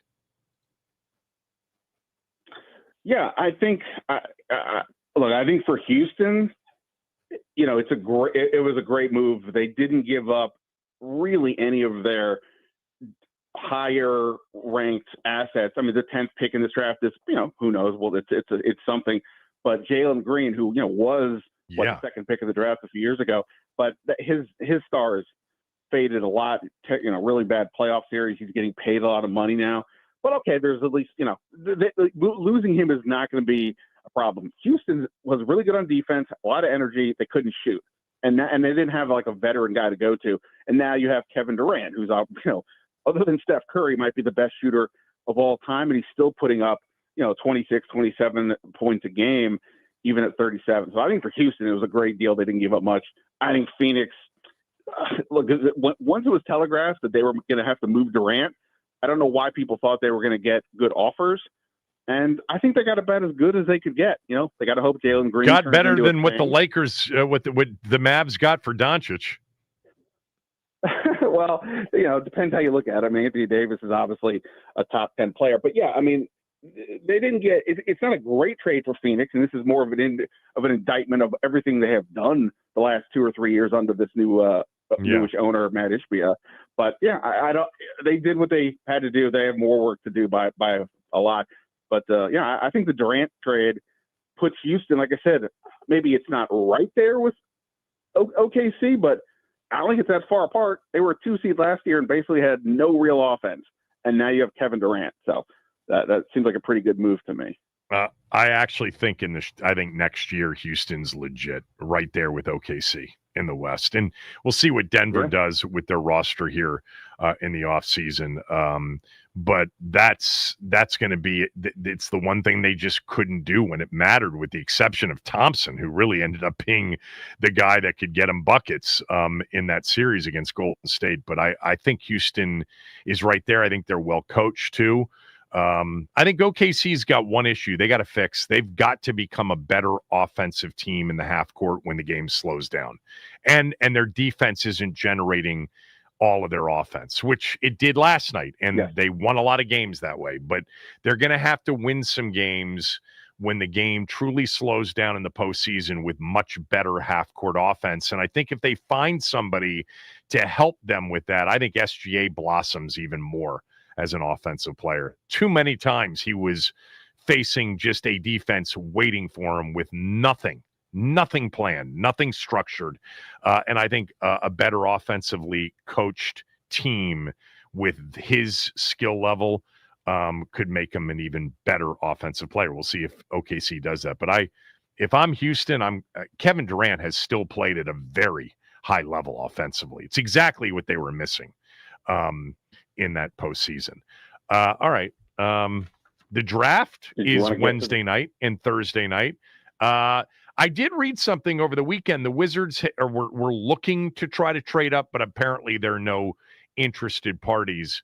If they stay where they are, who do you want them to pick? I'm not in love. It's always fun to be in love with somebody at this point. I don't just mean the number one guy, but just somebody whose skill set you just really like. I have not studied this draft that intensely, but Trey Johnson from Texas is interesting. Yeah. He's a guy that's an offensive threat, and of the young pieces Washington has, none of them are necessarily that type of player. I know Ace Bailey is the hot topic, and I've heard people say there's no way the Wizards would let him go if he gets to 6. I don't know. It just depends on. He's an ultimate, wild card player. The highlights are fantastic, but the other plays are just head scratching in terms of decision making, and this whole thing where he's not working out for teams. He's the one who picks this is his first big decision. He picks his agent, and this seems very odd. So I have a lot of questions about him. And I know people say the Wizards have got to get a guy with superstar upside. Yes, but not really. Like, sure, you can just build a team, have really good young players, and then when you have assets, go out and bring in that veteran piece. It's sort of akin to what Houston kind of just did, although they were more advanced. For sure. But you don't have to reach here. They still need to get assets and build their team up. And that's why, I don't think you have to go take Ace Bailey. So Trey Johnson will be fun. I think the center Malawat from Duke, if they think he's got, real interior defense potential, then he could be somebody you move. Sar to me kind of looks more like a 4 anyway, because doesn't look like he's going to be much of a rebounder. So, I think those would be 2 guys for me that would be interesting. Yeah, I mean, I think it's so hard. We just saw, in 3 of the last 4 or 5, champions, guys taken after the top 10, SGA, Giannis, Jokic, and you just don't know. Teams don't know. This is the biggest crapshoot, like it is in the NFL in many ways. I'm not an Ace Bailey fan. I've already talked about that. I saw a game here in College Park in which he completely tapped out after Derek Queen dominated him, and he left and scored 4 points and and begged out of the game for being sick. I also saw him look really, really good. But, in moments like that, that sort of sticks when you see a guy completely bail on his team in a game. But he's also 18 years old, so who knows what he's going to be like as an adult.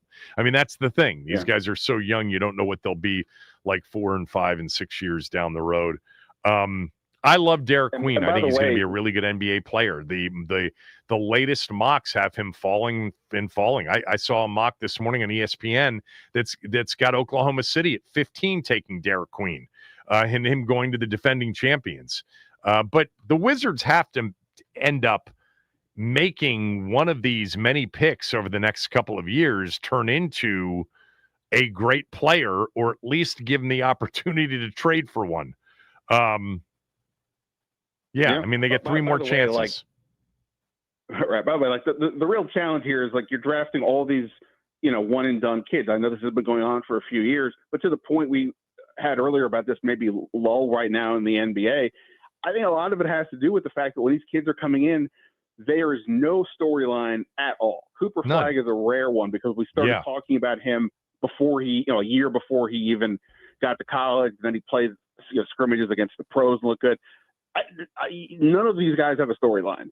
And so that, you just lose that. And, if you're, unless the guy comes in and is just great out of the bat, from the start, which is not common, then, it's just, eventually somebody turns up and, okay, sure. But, that is such a problem for the NBA as well. And, again, that's why most of the guys who are also – there's also the AAU aspect. The better players in the league are all international right now in terms of, Jokic and Giannis and SGA. And, it's not the Americans. And that's a whole other rub for sure. But part of why this is a problem. Did you want to discuss the Durant-Parsons thing before I go or no?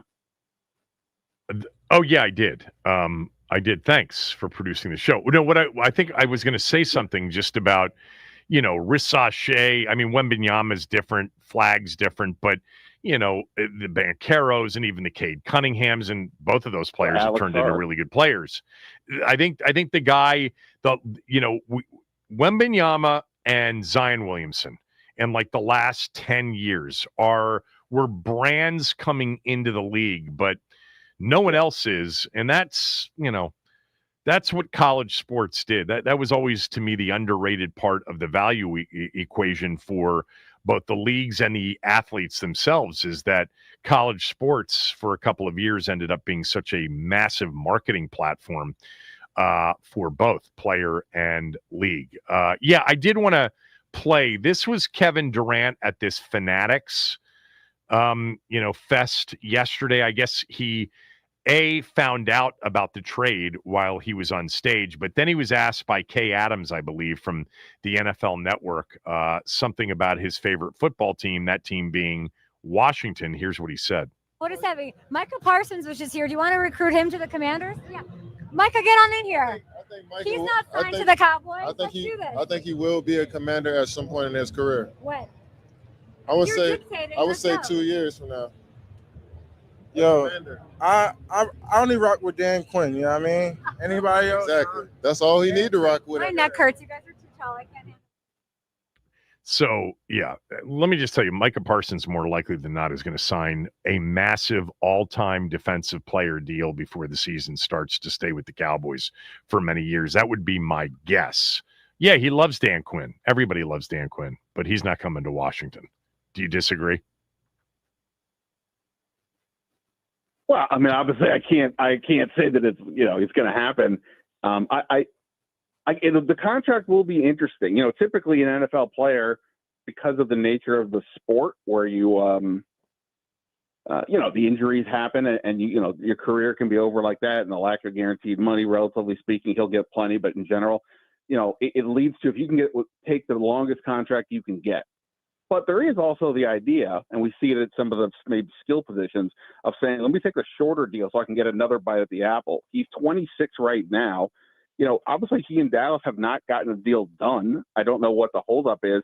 Is there a world where Micah Parsons and his agent say, hey, we want a smaller deal? I mean, not in terms of, money, but in terms of years. So I can get another bite of the apple. He's 26. if that's the case, Dan Quinn could be appealing. Not in 2 years, like though. Well, I don't know how the structure will go. I mean, I would doubt it. Like I said, I really doubt it. But the Dan Quinn part of his injury, he's praised Dan Quinn up and down a ton.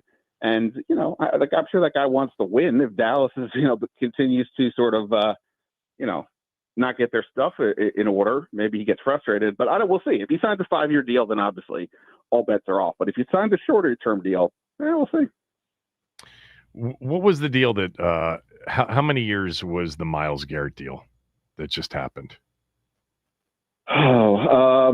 Maybe your guy Max can look up. I don't remember, but I think it was a longer term one. 4-year contract extension. Yeah. I mean, so, and that was at $40 a year, right, Max? Correct. Yeah, that's what Parsons is looking for. I think. I mean, he's looking for $200 million, 5 years, 4 years, 160. He's looking for a Myles Garrett deal. Sure. I don't know. Maybe this is the one that Jerry doesn't do the night before the season opens, getting the worst possible deal after everybody else has signed their deals. But I would bet that Parsons ends up with, at least a 3-year deal. I can't imagine him being here in 2 years. But who knows? Stranger things have happened. It's a different position he plays than Terry McLaurin, but we're having the discussion about, is it possible Washington doesn't value McLaurin at the value McLaurin thinks he should be getting because he's going to be 30 this year? Defensive lineman aged a little bit better. Myles Garrett, I believe, yes. Right? Isn't he over 30? Those guys get paid. But at the same point, if you do it for less than 5 years, 4 or 5 years, you can get another deal before 30. So I think that's always an interesting age number for how guys look in terms of, hey, I want to get paid another time beyond this one. And if look, there may be some things with Micah Parsons that the Cowboys are leery of, and I'm not talking about on the field play.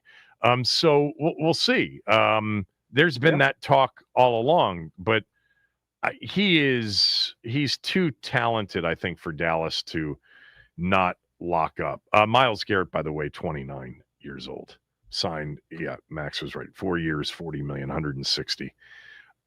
Practically guaranteed $125 million. Wow. That was a deal for sure. All right. Anything else? Did you want to say anything about Fred Smith? Well, I mean, obviously, best to his family, obviously, a loss for them.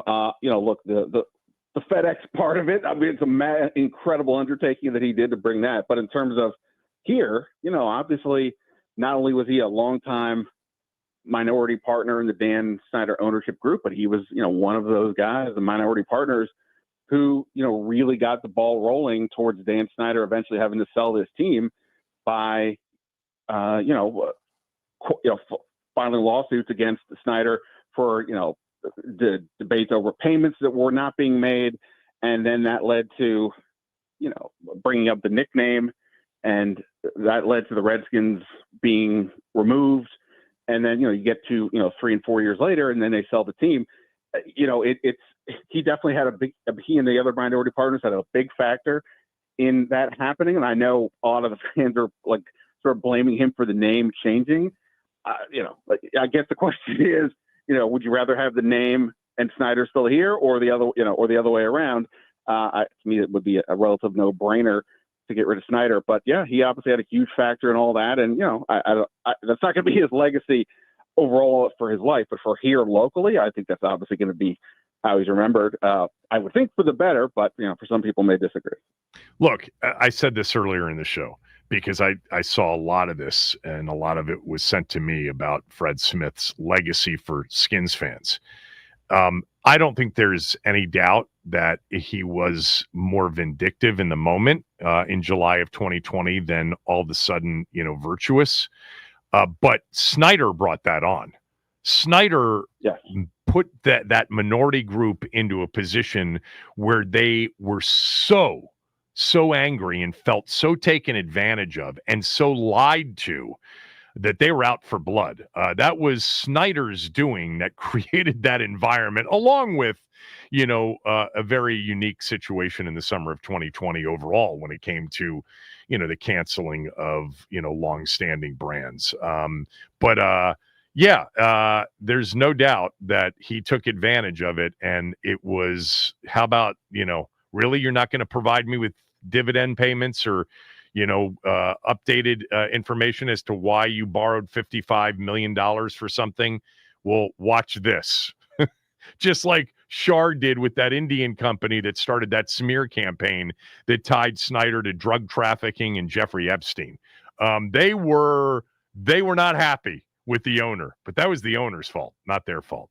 Yeah. And to go back to the Wayback Machine, I read something about his passing that I had forgotten about, that, Dan Snyder ended up being the owner because he was part of the Howard Milstein group. Right. And then when Milstein fell out, Snyder was able to convince everybody, despite his age, that, pick him as the guy. If that had not happened, it looked like Fred Smith was probably, with his group, probably the second group in line. So, well, look, before Fred Smith got bought out by Snyder, I think in the couple of years as things really started to sour, I wouldn't be surprised if Fred Smith, even in that moment, said, we'll buy the whole thing. But Snyder wasn't selling the whole thing at that point. He just didn't want to be with Dan anymore. All right, I got to roll. Thanks. Talk to you later. Awesome. See ya. Ben Standig, everybody. Kevin Sheehan Show, the Team 980 and the Team980.com.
So I got this the other day from Sam21 and for all. Sam21 and for all.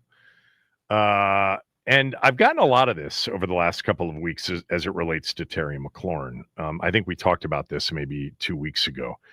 But Sam21, I'll shorten it up, writes, I swear on my kids, Kevin, that if Adam Peters doesn't get Terry in the fold, I'm out on this team.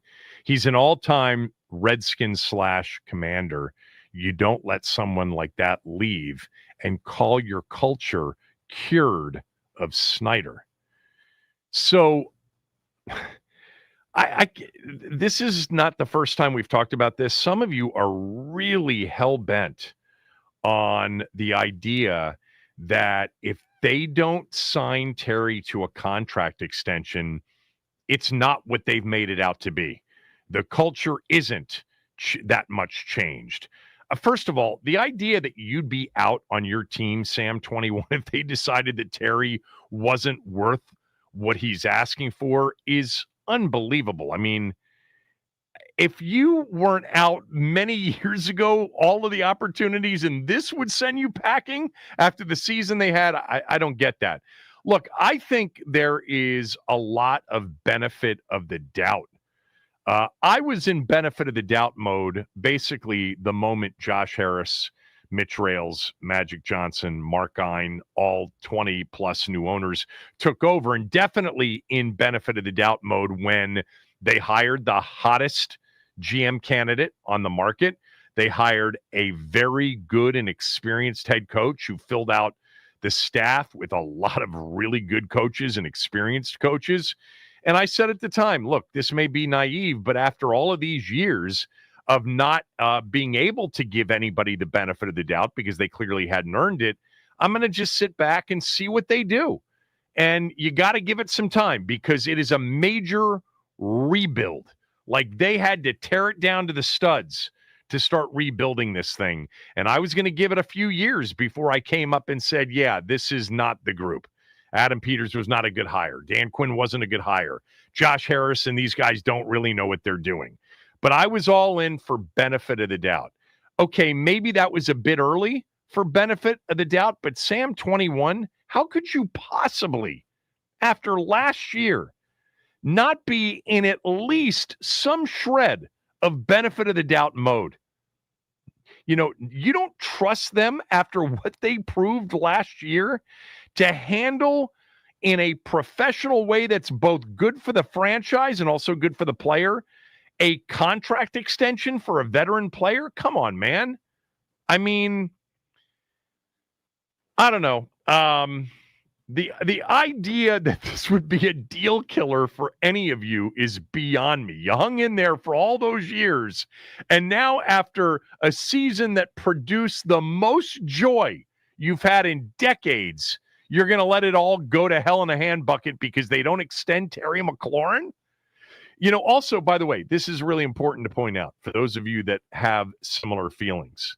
He can't leave. He's not a free agent. He's got a year left on his contract. He's not going anywhere. You know, I guess they could trade him. That seems like a very, very major league long shot. That would be their choice, you know, not his choice. He can't leave them. He's under contract. He's not going to hold out in 2025 at 30 years old, only to be in the same situation when next year ends because his contract didn't accrue.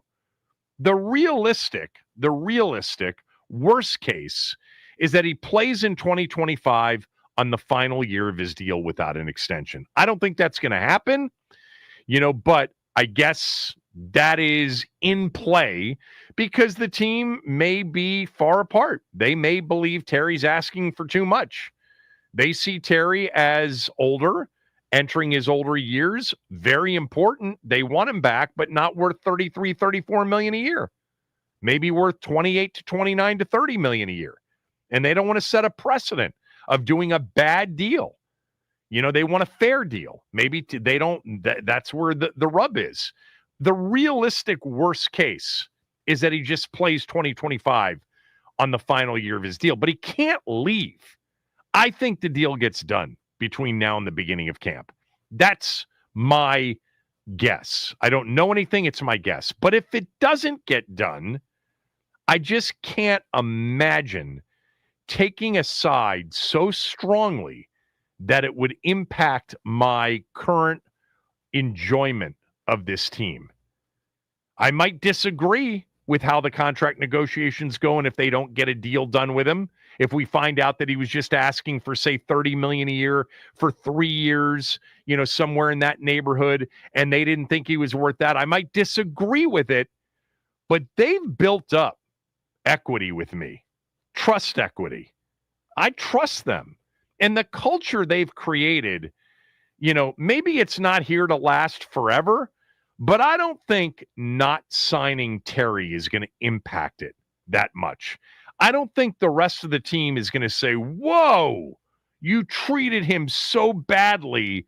Culture changes today. Now, they've got the right people in that building for now. Maybe that'll change in the coming years. But I don't think if he doesn't get a long-term deal done that it is going to be a culture changer for the franchise. I think the preference, because he's so well-liked and so well-respected, and he's one of their leaders, and oh, by the way, he's really good coming off his best season, the preference would be for everybody that they take care of him and he gets a long-term deal and he's happy with it and they're happy with it. But these are the way contract negotiations go. Sometimes they don't go smoothly. But I just can't imagine being out after last year because they don't get a long-term deal done with Terry. Also, Sam, to be fair, Terry's not an all-time Redskin commander yet. I know this is going to piss some of you off. He could become that guy in a few years. You know, currently he is 5th on the franchise's list for all-time receptions, 6th in yards, 8th in touchdowns.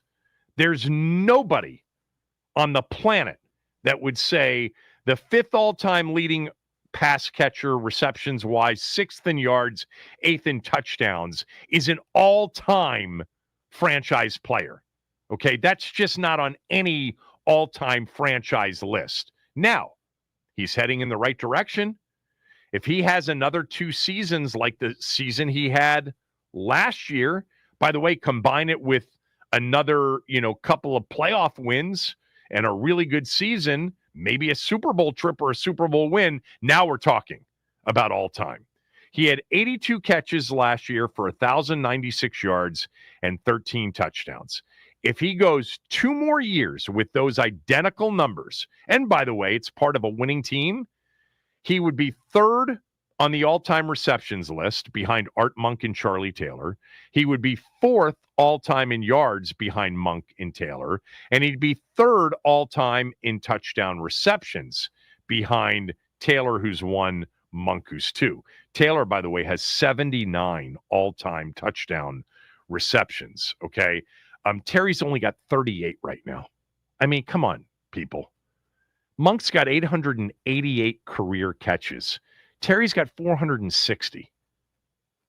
He's basically got half the yards Monk has in his career. Again, 2 more years like the year he just had, he moves up significantly on these lists, and he etches his name on the list of the greatest receivers to ever play for this franchise with just a few more seasons. And if he does this for another 3 or 4, he's not going to catch Taylor. He's not going to catch Monk on catches or yards, but he could move into the number 2 spot and definitely into the number 3 spot on all those lists. Yeah, I mean, it's interesting how many of you are really wrapped up into this being a real indication of like, okay, now I can believe the culture has changed and ownership does the right thing all the time. This is a culture that's been cured of Snyder, Sam 21, okay? It's been cured of Snyder. We've already seen that in the coming up on 2 years that they've owned the team. They just had their most successful season in 34 seasons. And no season that they had over the last 34 comes close to the season they had last year. I think they'll get it done. I do. I think they'll get it done. I think, you've got really smart people. You've got good people. You've got empathetic people who are as smart from an EQ standpoint as they are an IQ standpoint. Snyder didn't have either. He's important to this team. They're trying to win the Super Bowl in this upcoming season. And Terry is such a good guy. And it certainly seems from the outside looking in, would love to continue to be a part of this with Jaden Daniels and Cliff Kingsbury as well. I think they get it done. I think it comes in somewhere around 30 for 3 years, somewhere around there. Kevin Sheehan Show, the Team 980 and the Team980.com.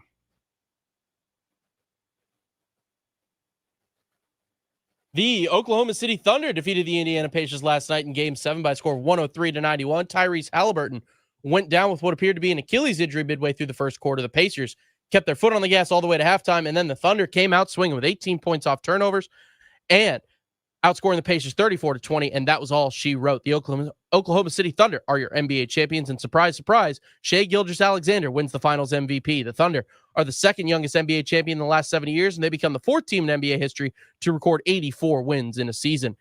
Over the weekend, the LSU Tigers win the College World Series over Coastal Carolina with a 2-game sweep. This is LSU's second title in 3 years. Kevin Durant was traded to the Houston Rockets in exchange for Jalen Green, Dylan Brooks, the number 10 overall pick, and 5 second-round picks. And just now, the Anaheim Ducks traded Trevor Zegras to the Philadelphia Flyers in exchange for Ryan Pellig, the 45th overall pick, and a 2026 fourth. The Nats, they followed the Dodgers yesterday 13-7.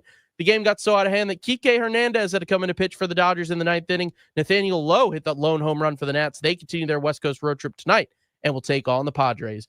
First pitch at 9:40, and Nats on deck with Charlie and Dave at 9:10. This update is sponsored by the Team 980 YouTube page. Just open the app, type in the Team 980, hit subscribe. Kevin Sheehan is live from 10 to 1, and Craig Hoffman from 4 to 7. Don't forget to like the stream and turn on notifications to stay up to date on all things DC sports. And that is what's trending.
The National Weather Service issued an extreme heat warning for today and tomorrow from 11 a.m. to 9 p.m.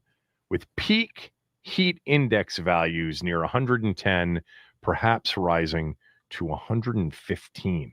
I know I've seen excessive heat warnings before. I don't know that I've ever seen an extreme heat warning. That does not sound good. It is brutal out there. Stay hydrated. Don't go outside. I was actually planning on perhaps, I was thinking about it. I told you this earlier. I was like, I might go hit some golf balls today. I don't think I'm going to do that now. No. Maybe after 9 o'clock when it gets dark. There you go. By the way, our days are now starting to get shorter because we just reached the beginning of summer, the longest day. But God, it is hot. You got a range open past 9? No. Okay, I was going to say, damn, no, it's not. Good for you. The temperature right now, it looks like it's 96 with heat index of 106. Yeah, today, baby. Climbing to 101 overall. Real temperature tomorrow, 102. This is a legit heat wave, people. Be careful. Back tomorrow. Chris is next.